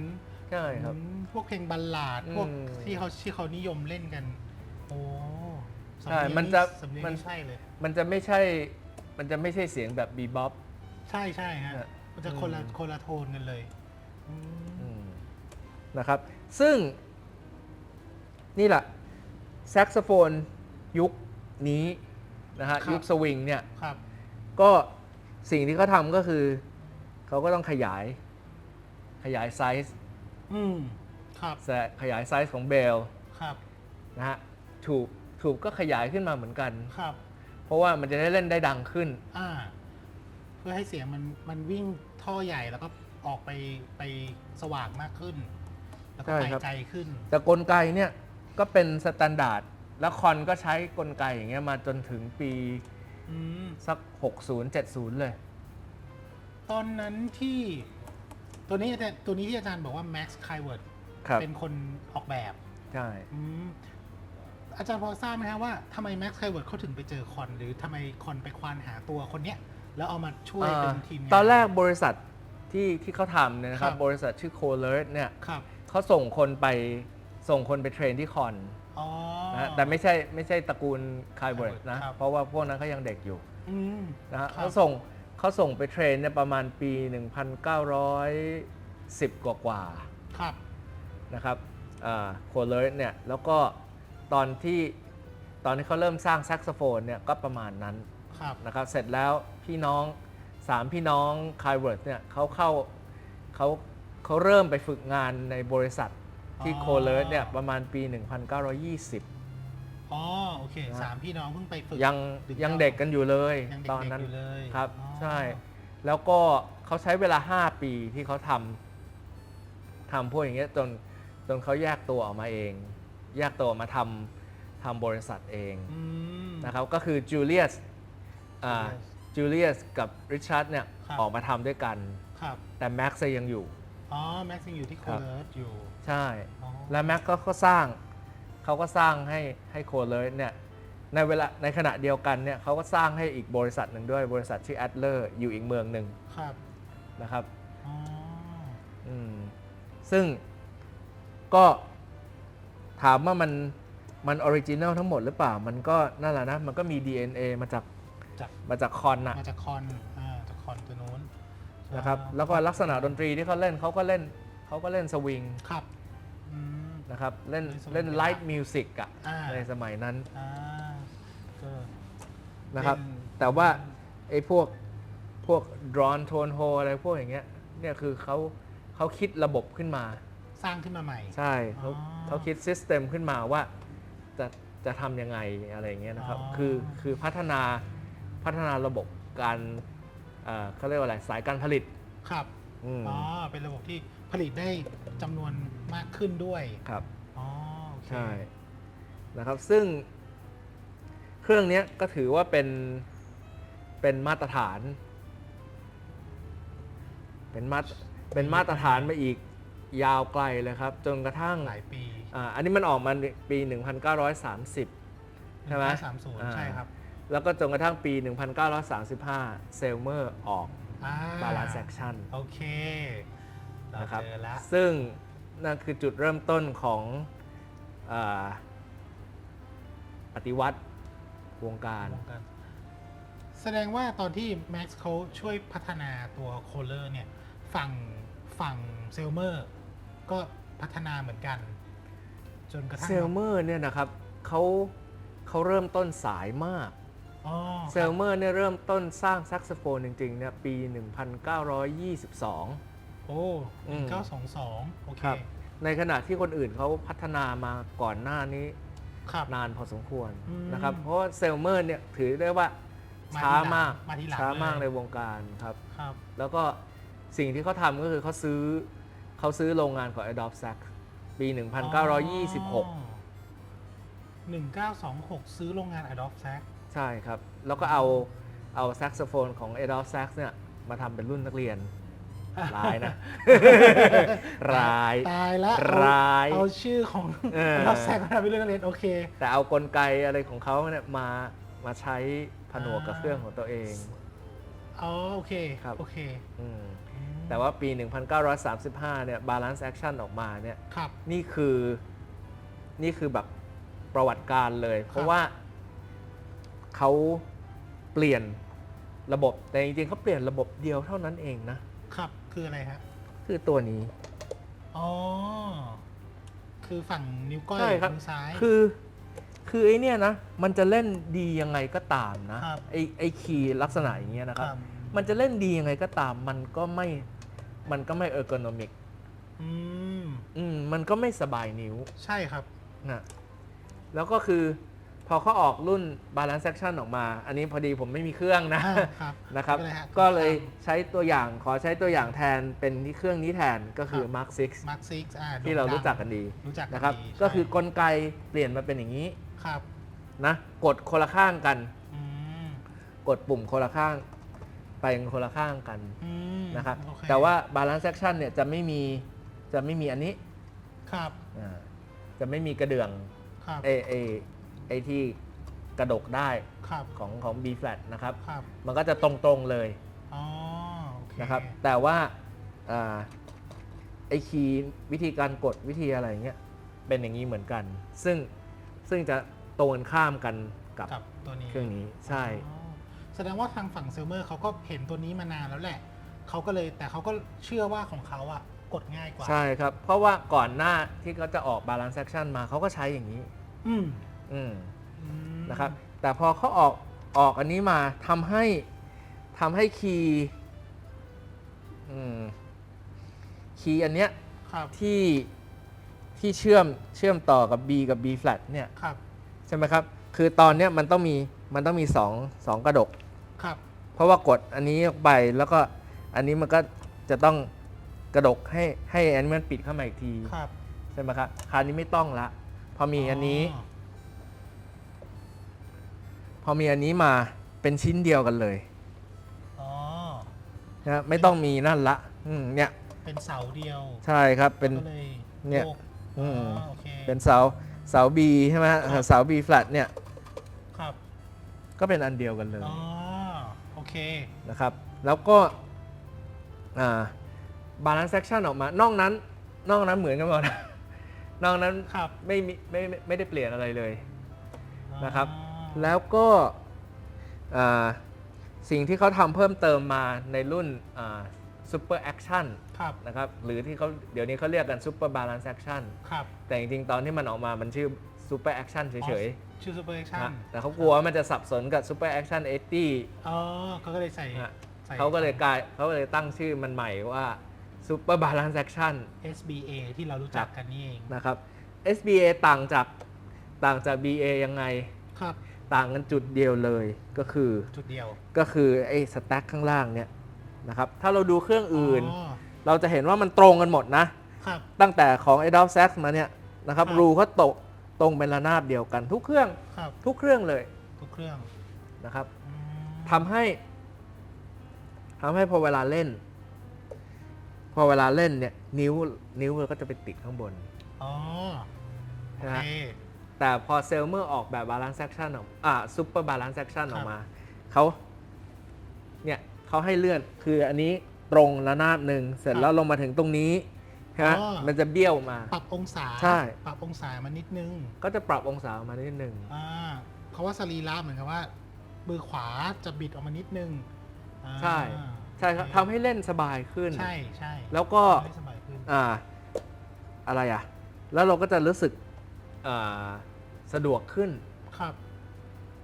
นะครับ คือเครื่องก่อนหน้านี้มันจะต้องเป็นอย่างนี้ มือจะต้องคดเข้าหากันเป็นอย่า ใช่ งนี้ซึ่ง แต่ ซึ่ง พอ จะเล่น มาอย่าง ลำ นี้ บาก พอมาอย่างนี้ก็สบายขึ้นเยอะ อ่า ใช่ไหมครับแล้วก็ยังเล่นอย่างนี้อยู่นะ ยังวางข้างอยู่ ยังไม่ได้เน้นไอ้แบบเล่นตรงกลางนะครับ อ๋อครับ สมัยนั้นก็ยังเล่นอย่างนี้กันอยู่ อืม ก็สบายมาก คนก็เลยนิยม ใช่ครับ แล้วก็พอเป็น Mark 6เนี่ย ครับ ก็มีเพิ่มกลไกนิดๆหน่อยๆนะ อย่างเช่น ครับ เขาเปลี่ยนไอ้ตรงนี้มาให้มันขยับได้ ตาม ปกติมันก็จะล็อกใช่ ปกติจะเป็นเหล็กแปะไปเลย ใช่ครับ อ่า แล้วก็อย่างกลไก Octave Key เขาก็ออกแบบใหม่ ครับ นะฮะที่เป็นลักษณะอย่างนี้ซึ่ง Mark 6เนี่ยก็คือเครื่องที่แซกโซโฟนทุกชนิดในปัจจุบันก๊อป ใช่ลอกแบบมาจากตัวนี้ นะครับ ทั้งกลไกทุกอย่าง กลไกทุกอย่าง อืม อืม จะมีปลีกย่อยก็นิดๆหน่อยๆ อย่า ค ง รับ เช่นไอ้ตรงที่ใส่ไอ้โน้ตใช่ไหมฮะ สเต็ปการ อะไรอย่างเงี้ย แท่งโน้ตนิดหน่อย ก็จะมีนิดหน่อย ครับ นะครับแล้วอีกอย่างหนึ่งที่ SBA เขาทำเพิ่มขึ้นมา ครับ ก็คือ Automatic C Sharp ที่กดตัวนี้แล้วอันนี้มันจะปิดด้วย กด B หรือ B flat ตัว ใช่ ก็จะปิด ใช่ครับ กด B และ B flat เนี่ย ครับ ก็ C Sharp ก็จะปิดด้วย อืม ซึ่งก็ ออโต้ ทำให้ มากขึ้น สะดวกมากขึ้น อ่า นะครับซึ่งก็ถือว่าพอมันมาถึงตรงเนี้ยเราก็จะคิดว่ามันคือจบแล้ว มันคือที่สุด นะฮะ ของ แบบ การพัฒนา คือ ละ มันไปได้มากกว่านี้ไม่ได้แล้ว ครับ อะไรอย่างนี้ใช่ไหมครับ ใช่ฮะ ซึ่งก็มันก็น่าจะจริงนะเพราะเราก็เห็นใช่ไหมว่าแซกโซโฟนในปัจจุบันเนี้ยหน้าตาอย่างนี้หมดเลย ใช่ กลไกเป็นอย่างนี้หมด ใช่ ใช่ไหมครับ อืม แต่จริงๆแล้วคือไม่ อ่า ก่อนที่เซลเมอร์บาลานซ์แอคชั่นจะทำจะผลิตออกมา มันมีบริษัทอื่นในฝรั่งเศสเนี่ย ครับ ที่ทำกลไกออกมาได้ เรียกว่ามันเอามนุษย์ต่างดาวมาทำหรือไง แนวคิดก้าวกระโดด อืม ไม่เหมือนกับของ ซึ่ง เซลเมอร์เลย ซึ่งกลไกดีกว่าเซลเมอร์ล้านเท่า ผมกล้าพูดเลย ครับอืม นะครับ แต่ว่าแล้วทำไมก็ถามว่าแล้วทำไมมันถึงปัจจุบันนี้ถึงไม่เห็นแล้วล่ะ ถึงไม่นิยมกันแล้ว ก็เพราะว่าเขาสู้การตลาดเซลเมอร์ไม่ได้ไงครับ อ๋อแพ้เรื่องมาร์เก็ตติ้ง อืม เรื่องการตลาด นะครับ ใช่ครับ อย่างเช่นนั่นน่ะเครื่องนั้น ตัวนี้ เลอบลอง เลอบลองสัญชาติฝรั่งเศสแน่นอน ครับ ใช่เดี๋ยววางให้กล้องลอง close up ดูก่อนนะฮะเดี๋ยวจะบอกว่าเดี๋ยวอาจารย์จะบอกว่ามันมีตรงไหนที่มันแตกต่างบ้างนะฮะอันนี้ ครับ ด้านขวานะฮะลองดูก่อนนะฮะแล้วก็ผมจะหมุนด้านหลังให้ดูก่อนด้านหลังปุ๊บนะครับด้านหลังเสร็จปุ๊บก็จะหมุนด้านซ้ายนะฮะค่อยๆสังเกตนะครับรายละเอียดมันจะเห็นค่อนข้างชัดในเลอบลองตัวนี้นะฮะก็ด้านหน้านะครับปุ๊บหลายคนจะเริ่มเห็นแล้วว่าเฮ้ยมันมีบางอย่างไม่เหมือนกับหน้าตาแซกโซโฟนในปัจจุบันนะฮะเป็นยังไงอาจารย์เลอบลองนี่ตัวนี้มันมีอะไรที่อาจารย์บอกว่ามันดีกว่าเป็นล้านเท่าเลยระบบ เราคิดว่ามันหน้าตาแบบเนี้ยมันดูเหมือนเพิ่งสร้างเมื่ออาทิตย์ที่แล้วอะไรอย่างเงี้ยนะใช่ดูแบบโหล้ำมากเลย ครับ หน้าตาไม่เหมือนแซกที่เราเห็น แต่เนี่ยออกมาก่อนบาลานซ์เซ c ชั่นอีก โอ้ นะฮะ ออกมาก่อนบาลานซ์ เดี๋ยวผมจะให้ดูนิดนึงผมจะเล่นให้ดูนิดนึง ครับ เริ่มต้นก่อนเลย เริ่ม ไอ้คีย์อันเนี้ยนะครับ ขยับได้ด้วยนะ โอ้ เหมือน นี่แหละ เราเคยเห็นเซลเมอร์รุ่นใหม่ล่าสุดที่เพิ่งออกมาปีที่แล้ว จริง ๆ อันนี้ หรือเปล่า อันนี้มาก่อนแล้ว มาก่อนตั้ง100 ปี มาก่อนตั้งร้อยใช่ฮะแต่เขาก็จดสิทธิบัตรไว้ใช่ไหมฮะใน น่าจะมี เว็บลองน่าจะมี ครับ โอเค นะ แล้วก็ ใช่ เดี๋ยวผมเอามาพิษใส่ซะก่อน ได้ครับหน้าตาจะไม่เหมือนแซกทั่วไปนะครับ เดี๋ยวผมลองเล่าให้ฟังคร่าวๆก่อนเนาะเอาเฉพาะตั้งแต่คอมันลงมาแล้วกัน ตัวรัดนี่หมุนได้นะ เดี๋ยวให้อาจารย์เล่าให้ฟังว่ามันเป็นยังไง ยังคงมีก้านสำหรับเสียบโน้ตอยู่ เพราะว่ายังอยู่ในยุคที่เล่นกับมาชิ่งแบนด์อยู่เนาะแต่ด้านหลังเนี่ยมีเสาเพิ่มขึ้นมา แล้วก็มีตัวคีย์ตรงนี้ด้วยทั้งซ้ายทั้งขวา ซึ่งตรงเนี้ยถ้าผมมองดูตรงเนี้ยมันมีการเจาะเพิ่มขึ้นมันมีการวางเสาเพิ่มขึ้น ด้านซ้ายเลยปาล์มคีย์ตัวที่เราปกติเราใช้อุ้งมือซ้ายนะฮะมี 4 อัน 1 2 3 4 ปกติเราจะเจอแค่ 3 เสร็จแล้วนี่นิ้วก้อยตรงนี้ 1 2 3 4 5 มี 5 ปุ่ม ซึ่งอันนี้ผมไม่คุ้นเคยแล้วนะฮะพอเราไม่ได้เกิดมาในยุคนี้เราเกิดมาในยุคที่แซกโซโฟนมีแค่ 4 ปุ่มด้านตรงนี้เนาะเสร็จมาดูด้านขวามีเสาเพิ่มขึ้นมามันทำให้การกริปเวลาเราจับมือเดียวเนี่ยมันกว้างขึ้น เสร็จปุ๊บไล่ลงมา ตรงนี้มี 4 คีย์ตรงที่เราใช้ด้านข้างของนิ้วชี้มือขวานะมี 4 คีย์ถัดลงมาข้างล่างมี 3 ปุ่มมีตัวโรลเลอร์หมดเลยด้วย แล้วก็ด้านหลังด้านซ้ายนะฮะตอนนี้กลับมาอยู่ด้านซ้ายมี 3 อัน ซึ่งแปลกประหลาดมากไม่เคยเห็น แล้วก็ตรงนี้นะฮะมีตัวเชื่อมเหมือนกับเป็นตัวเพิ่มความแข็งแรงเดี๋ยวให้อาจารย์เล่าให้ฟังว่ามันเป็นยังไงเดี๋ยวลองฟังอาจารย์เป่าดูก่อนนะฮะตัวนี้ลองดูนะฮะดูว่าเสียงของแซกที่นิ้วมันไม่เหมือนของเซลเมอร์เนี่ยเสียงมันจะเป็นยังไงลองฟังกันดูก่อนนะฮะดูซิว่าเป็นยังไง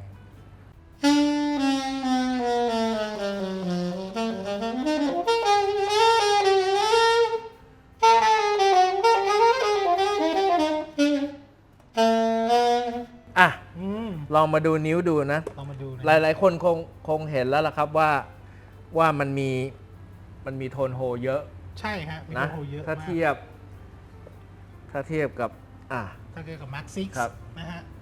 เราจะเห็นเลยว่า ก่อน โทนโฮแบบเยอะมาก ใช่ฮะ นะครับมีเพิ่มขึ้นมาเนี่ยข้างนี้ยังมีข้างล่างอีก ใช่มีต่อยาวลงไป คือตัวนี้จะยาวมากเลยฮะตัวบอดี้มันยาวลงไปแล้วก็มีโทนโฮละเอียด อันนี้เพราะว่าระบบมันถูกออกแบบมาให้เล่นแบบ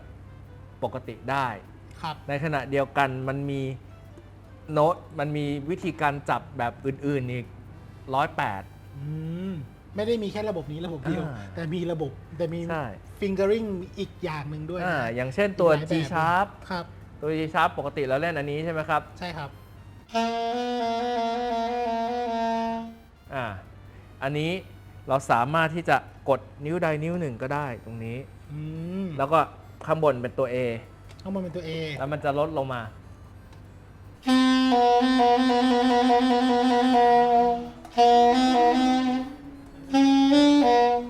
นะครับ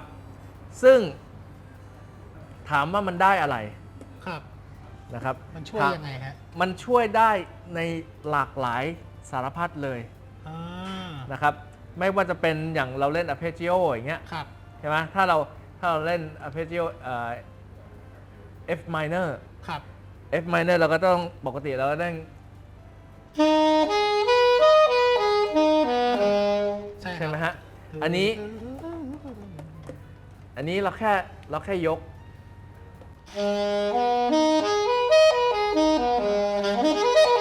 ขยับแต่มือซ้ายในขณะที่อาจารย์ยังกดตัว F กด ค้างไว้อยู่นะฮะ อืม แล้วมือซ้ายเปิดปิดก็เป็น arpeggio ใช่ แล้ว เพิ่มมาอีก ครับ 3 ตัว เพราะว่าอย่างอันเนี้ยตัว C sharp นะครับ แล้วอันนี้เป็นตัว C ครับ นะฮะเราต้องกดอย่างนี้ ครับ อันนี้ใช้นิ้วนี้ได้ อ่าโอเค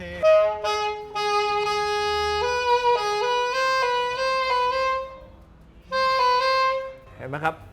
คือกลไกเขาออกแบบมาให้มีอย่างเงี้ยเยอะเลย มี แล้วก็ ทาง ข้างล่าง อ่าที่ ข้างล่าง เป็นสมปุ่ม ลงล่างสุดก็คือตัว C sharp ครับอืม นะครับ เล่นข้างนี้ด้วยก็ได้ ไม่ ครับ ต้องกดนิ้วก้อย ไม่ต้องกดข้างนี้ กดข้างเดียวก็เล่นได้ สะดวกมากผม นะครับ ชอบมาก อันนี้ลงตัว C ใช่ไหม ครับ แล้วมีตัวนี้ อันนี้ก็เล่น C โดยที่นิ้วนี้ไม่ต้องกด โดยที่นิ้วก้อย อืม มือขวาไม่ต้องกดดีมากเลยฮะ นะอย่าลืมว่าเลบลองเนี่ย ครับ เขาออกแบบคลาริเนต อ๋อ มีหน้าล่ะ เพราะฉะนั้นเขาก็จะเอากลไกบางอย่างของคลาริเนตมาปรับใช้ อ๋อ นะไอตัวนี้ที่เราเห็นสูงๆเนี่ย ครับ ดูสิแบบโอ้โหเยอะไปหมดเลย ปรากฏว่าพอเรากดตัว D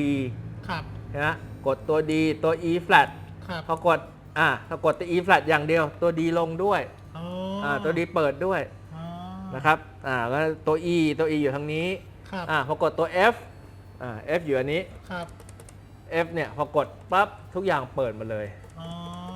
นะครับและนี่เป็นเครื่องแรกของโลกที่มี ครับ F sharp เครื่องแรกของโลกที่มี F Sharp ใช่ อ๋อเหรอฮะ ฮะ โอ้ ก็คืออันนี้ซึ่งอยู่ตรงนี้ โอ้กดสะดวกมาก อืม กดสะดวกมากบอกได้เลยว่า ถ้าใครที่ชอบเล่นอันโตเสียงสูงๆไปถึง เพราะบางทีเราเล่น E เนาะ High E เราก็ต้องกด 2 มือละ High F Sharp เราต้องแบบ อืม โยนไปโยนมาระหว่างมือซ้ายมือขวา บางทีเรางง แต่เนี้ย ใช่ มันอยู่ฝั่งเดียวกันหมดเลย ว่าอันเนี้ยเราสามารถที่จะกดแค่ตัวนี้ตัวเดียวก็เป็นเสียง F ใช่ไหมฮะ ครับ แล้วก็ไป F sharp ก็แค่นี้ ง่ายมาก อืม คือออกแบบผมว่าอันนี้ระบบนี้สบาย ฮะ นิ้วง่าย หรือว่า ว่ ถ้าเราจะทริลจากสมมุติว่าเราทริลจากตัว C sharp ไป ครับ F sharp อย่างเงี้ยก็กดแค่ปุ่มเดียว อ๋ออ ม โหง่ายจริงๆฮะ อัน อื นี้ ม อันนี้เรารู้เลยว่าไอ้ระบบที่เราได้ใช้กันอยู่ปัจจุบันเนี่ย เนื่องจากเซิร์ฟเวอร์การตลาดในยุคนั้นเขาทำมาแบบค่อนข้างทำให้คนเชื่อว่าของเขาดี เชื่อว่าของเขาเล่นง่ายเนาะ อันเนี้ย อืม เลอบลองเนี่ยก็เลยต้องแพ้ไปในเชิงการตลาด มันก็เลยทำให้เราไม่ได้เห็นแซกโซโฟนหน้าตาแบบเลอบลองอีก ใช่ครับ ใช่ทั้งๆที่มันมีอายุ จริง เกือบ ๆเขาก็ 100 ปี ทำออกมาหลังจากนั้นนะฮะ ครับ ในประมาณช่วงปี 1960 1960 โอ ฮะ เค แล้วบองเขาก็พยายามทำระบบเนี้ยออกมาอีกทีหนึ่ง เป็นไง เขาเรียก บ้างฮะ เขาเรียกว่าระบบ 100 ครับ นะซึ่งตอนนั้นเขาก็ได้อาจารย์ยูจิรูโซอ่ะ อ่า เป็น โอค เป็นผู้สนับสนุนเป็น endorser นะครับ โอเค ก็เขาก็ใช้อยู่พักหนึ่ง ครับ นะแต่ก็กลับมาเหมือนเดิมอะครับกลับมาอีรอบเดิมก็คือว่าการตลาดเขาสู้ไม่ได้ อ่า นะครับเขาก็พยายามทำไปจนกระทั่งหลังจากนั้นก็เลิกผลิต เลิกผลิตไปเลยก็ ครับ ไม่อยู่ในอุตสาหกรรม แล้วก็ แซกโซโฟน เลอบลองเนี่ยเขาจะมีแซกโซโฟนแค่ 3 รุ่นเท่านั้นที่จะใช้ชื่อว่าเลอบลอง ครับ นะครับซึ่งก็คืออันนี้ชื่อว่า Rational รัชนาวโอเค ครับ Rational แล้วก็จะมีอีกรุ่นหนึ่งที่คีย์น้อยกว่านี้นิดนึง ครับ ออกมาใกล้ๆกันกับรุ่นนี้ก็เขาใช้ชื่อว่า Semi Rational เซมิน้อย นะครับ ลง แล้วก็รุ่นที่ออกมาประมาณปี 1960 เนี่ยอันนั้นมี 2 ซีรีส์เพราะว่ามันคนละโรงงานกันมันทำ2 โรงงาน ครับ นะฮะแต่หน้าตาเหมือนกันเลย ครับ นะอันนั้นเขาจะเรียกว่ารุ่น ครับ 100 นะครับจะมีแค่ 3 รุ่น แค่สาม นี้ รุ่เท่านั้น ที่เขาใช้ชื่อว่าเลอบลองนอกนั้นเขาจะใช้ชื่อยี่ห้ออื่น ใช้วีโต้ใช้อะไรอย่างงี้ ผมเคยเป่าวีโต้ นะครับ จำได้ อืม ผมเคยเป่าวีโต้ ใช่ ซึ่งถามว่าถ้าเกิดว่าอ้าวแบบอะไรขึ้นเวทีชกกันตรงๆเลย ค เนี่ รั ย บ ใครชนะ ไอ้นี่น่าจะใช่ ไอ้นี่เล่นง่ายกว่าเยอะ เออ เพราะระบบคิดของเลอบลองเนี่ยมัน ครับ ทำให้เราไม่ต้องมาอิงอยู่กับซ้ายขวาซ้ายขวา ใช่ครับ แล้วสลับไปสลับมาบางทีมันมีคีย์ช่วยเราให้มันเล่นง่ายขึ้น ผมว่าอันเนี้ย ใช่ น่าจะ ครับ เวิ คือ ร์ก คือถ้าเรียกว่าถ้าชกกันแฟร์ๆนะ ใช่ใช่ อืมผมว่าเราต้องกินขาด ใช่ แต่เนื่องจากว่ามันสู้เขาไม่ได้ไง มันสู้การตลาดเขาไม่ได้ อืม นะครับ แล้วก็ จริงฮะ สุดท้ายเครื่องที่เรียกว่าชื่อ Rational เนี่ย ครับ เหลืออยู่แค่ ไม่กี่ตัว ทำมาแค่ 20 ตัวเท่านั้นเอง อ๋อโอ้นี่คือ1 ใน ใช่ครับ นี่คือเครื่องเดียวในเอเชีย ผมกล้าพูด 20 เครื่องเดียวในเอเชีย นอกนั้นก็จะอยู่ในพิพิธภัณฑ์ที่อเมริกาแล้วก็ยุโรป ครับ นะครับ แล้วก็เนี่ยวัสดุก็อีกเหมือนกัน วัสดุก็เป็นเขาทำจากนิกเกิลซิลเวอร์ ซึ่ง โอค เป็นวัสดุที่ไม่คอมมอนเลยนะ ใช่ครับ ไม่ใช่ทั่ว ๆ ไป ครับ เหมือนที่เราเห็น ปกติมันจะเป็นทองเหลือง เป็นทองเหลืองใช่ครับ นะครับ เป็นทองเหลืองแล้วก็อย่างดีก็เนี่ยเป็นซิลเวอร์เพลทเป็นอะไรอย่างนี้ เอาเคลือบไป ใช่ไหม อ่า ยุคหลังๆเนี่ยก็มีทองแดงหรือมีบรอน ครั ซ์ บ มีอะไร เข้ามา ใช่ไหม ผ ฮะ สม แต่ว่าอันเนี้ยมัน90 ปีมาแล้วอ่ะ เป็นนิกเกิลซิลเวอร์ตั้งแต่ อืม 90 ปีที่แล้ว ใช่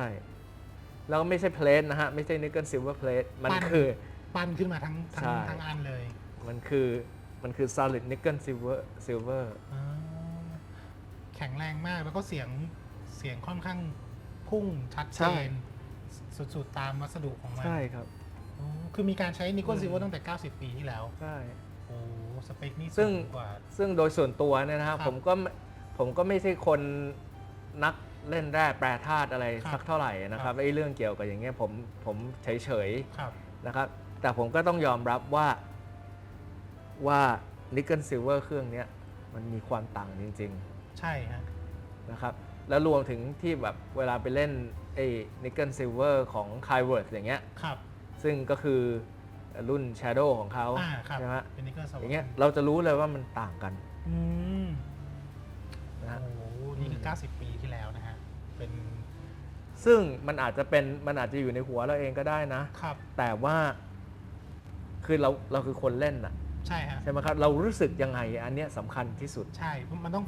ฟิลกับเราไปเวลาตอนเราเล่นด้วย ใช่ครับ โอ้ อืมผมยังเคยเห็น โดดเด่นมาก ในที่เขาเขียนนะครับ เขียนในบทความเนี่ย ครับ ก็คือไอ้ความสำคัญของไอ้แพดที่ติดไว้ตรงเนี้ย ยางรองฟัน ครับ ครับ คือจริงๆแล้วเนี่ยมันไม่ได้สำคัญว่ามันไม่ได้แบบทำให้เสียงเปลี่ยนทำให้อะไร แต่ว่าสิ่งเดียวที่มันทำก็คือมันจะมีเอฟเฟกต์ต่อไอการสั่นสะเทือนแล้วมันขึ้นไปทางฟัน ใช่ฮะ ผ่านฟันบนเรา อืม อืม ซึ่งอย่างเมาส์พีซยี่ห้อกัวดาร่าเนี่ยนะค ครั รับบ อันเนี้ยเป็นตัวอย่างที่ดีเลย เพราะว่าเขาใช้ไอตรงเนี้ยนะครับที่เราเห็นเป็นสีชมพูนะครับ เขาจะใช้สีชมพูนั้นมันไม่เหมือนชาวบ้านเลย ครับ แต่เพราะว่าสิ่งที่เขาใช้ก็คือเขาใช้ไอ้พลาสติกที่ทำเหงือกดัดฟันนะครับ อ๋อ ครับ ซึ่งอันเนี้ยมันมีความสั่นสะเทือนอยู่ที่เข้ากับ เข้ากับไอ้โครงของจอของเราพอดี ขากรรไกรของเรา ใช่ อ๋อเหรอฮะ ใช่ครับ อ๋อ แล้วก็เลยพอเวลาเราเล่นเมาส์พีซอย่างเนี้ยเราจะได้ยินชัด อ่า อืม อ๋อ นะครับซึ่งบางคนเขาก็ไม่ชอบนะครับ มันมีบทความอยู่อันหนึ่งอ่ะเขาก็พูดคนเล่นเนี่ยเขาก็บอกว่าเขาแบบเล่นแล้วแบบแสบหูเล่นไม่ได้เลยไม่ชอบเลยเนี่ยแบบจนกระทั่งเขาไปเอาไอ้ที่รองฟันเมาส์รองฟันยี่ห้อForest Tone เนี่ย ครับ ซึ่งมันเป็นสีดำแล้วมันก็หนาขึ้นหน่อย ครับ ปรากฏว่าเฮ้ยโอเคเลย อ่า เนี่ยโอ้โหเสียงเปลี่ยนเลยนะแต่จริงๆเสียงไม่ได้เปลี่ยน แต่สิ่งที่เราได้ยินข้างใน แต่ว่าใช่ที่ อ่ามั มันสั่นสะเทือนเข้าไปทางฟันเนี่ย อ่า มันเปลี่ยน เหมือนกับที่อาจารย์เคยบอกว่ามันเป็นเหมือนกับสิ่งที่เราได้ยินมันจะผ่านเข้าไปทางโพรงจมูกของเราใช่ไหมฮะ ครับ มันเป็นสิ่งที่เราได้ยินเหมือนกับ inner hearing หรือเปล่าฮะที่เราได้ยิน ใช่ ของเราเองก่อนแต่ว่าเสียงคนที่ได้ยินข้างนอกก็เหมือนเดิม ครับ ไม่ได้เปลี่ยนอะไรมาก ใช่ แต่มันมีผลต่อความรู้สึกเรา ใช่ อ๋อใช่ใช่ผมก็รู้สึกอย่างนั้น ครับ อ๋อ อืม กลายเป็น แต่มันจะไม่เหมือนเครื่องคายเวิร์ดอย่างเงี้ยนะที่แบบเขาออกแบบให้ ใช่ใช่ ให้ถูกมันใหญ่จริง ๆ เพราะฉะนั้นเสียงอย่างเงี้ยมันคือสภาพอะคูสติก ของ โดย ครื่อง แท้เลยใช่ จริงฮะ ครับ อันนี้จริงเพราะเขาตั้งใจคนละแบบอืม ใช่ ก็เลยจากวันนั้นมาถึงวันนี้ก็ 100 ปี ประมาณ 100 ปี เราได้เห็นแซกที่อยู่ตอนเนี้ยที่อยู่กับเราตอนเนี้ย1 2 3 4 5 6 7 ตัวเป็นเหมือนกับแลนด์มาร์กในประวัติศาสตร์ ทีนี้ผมรู้สึกว่ามันมีการพัฒนาทั้งฝั่งยุโรปแล้วก็ฝั่งอเมริกาใช่ไหมฮะก็วันเนี้ยเรามาถึงจุดที่จาก Adobe Sac พัฒนามา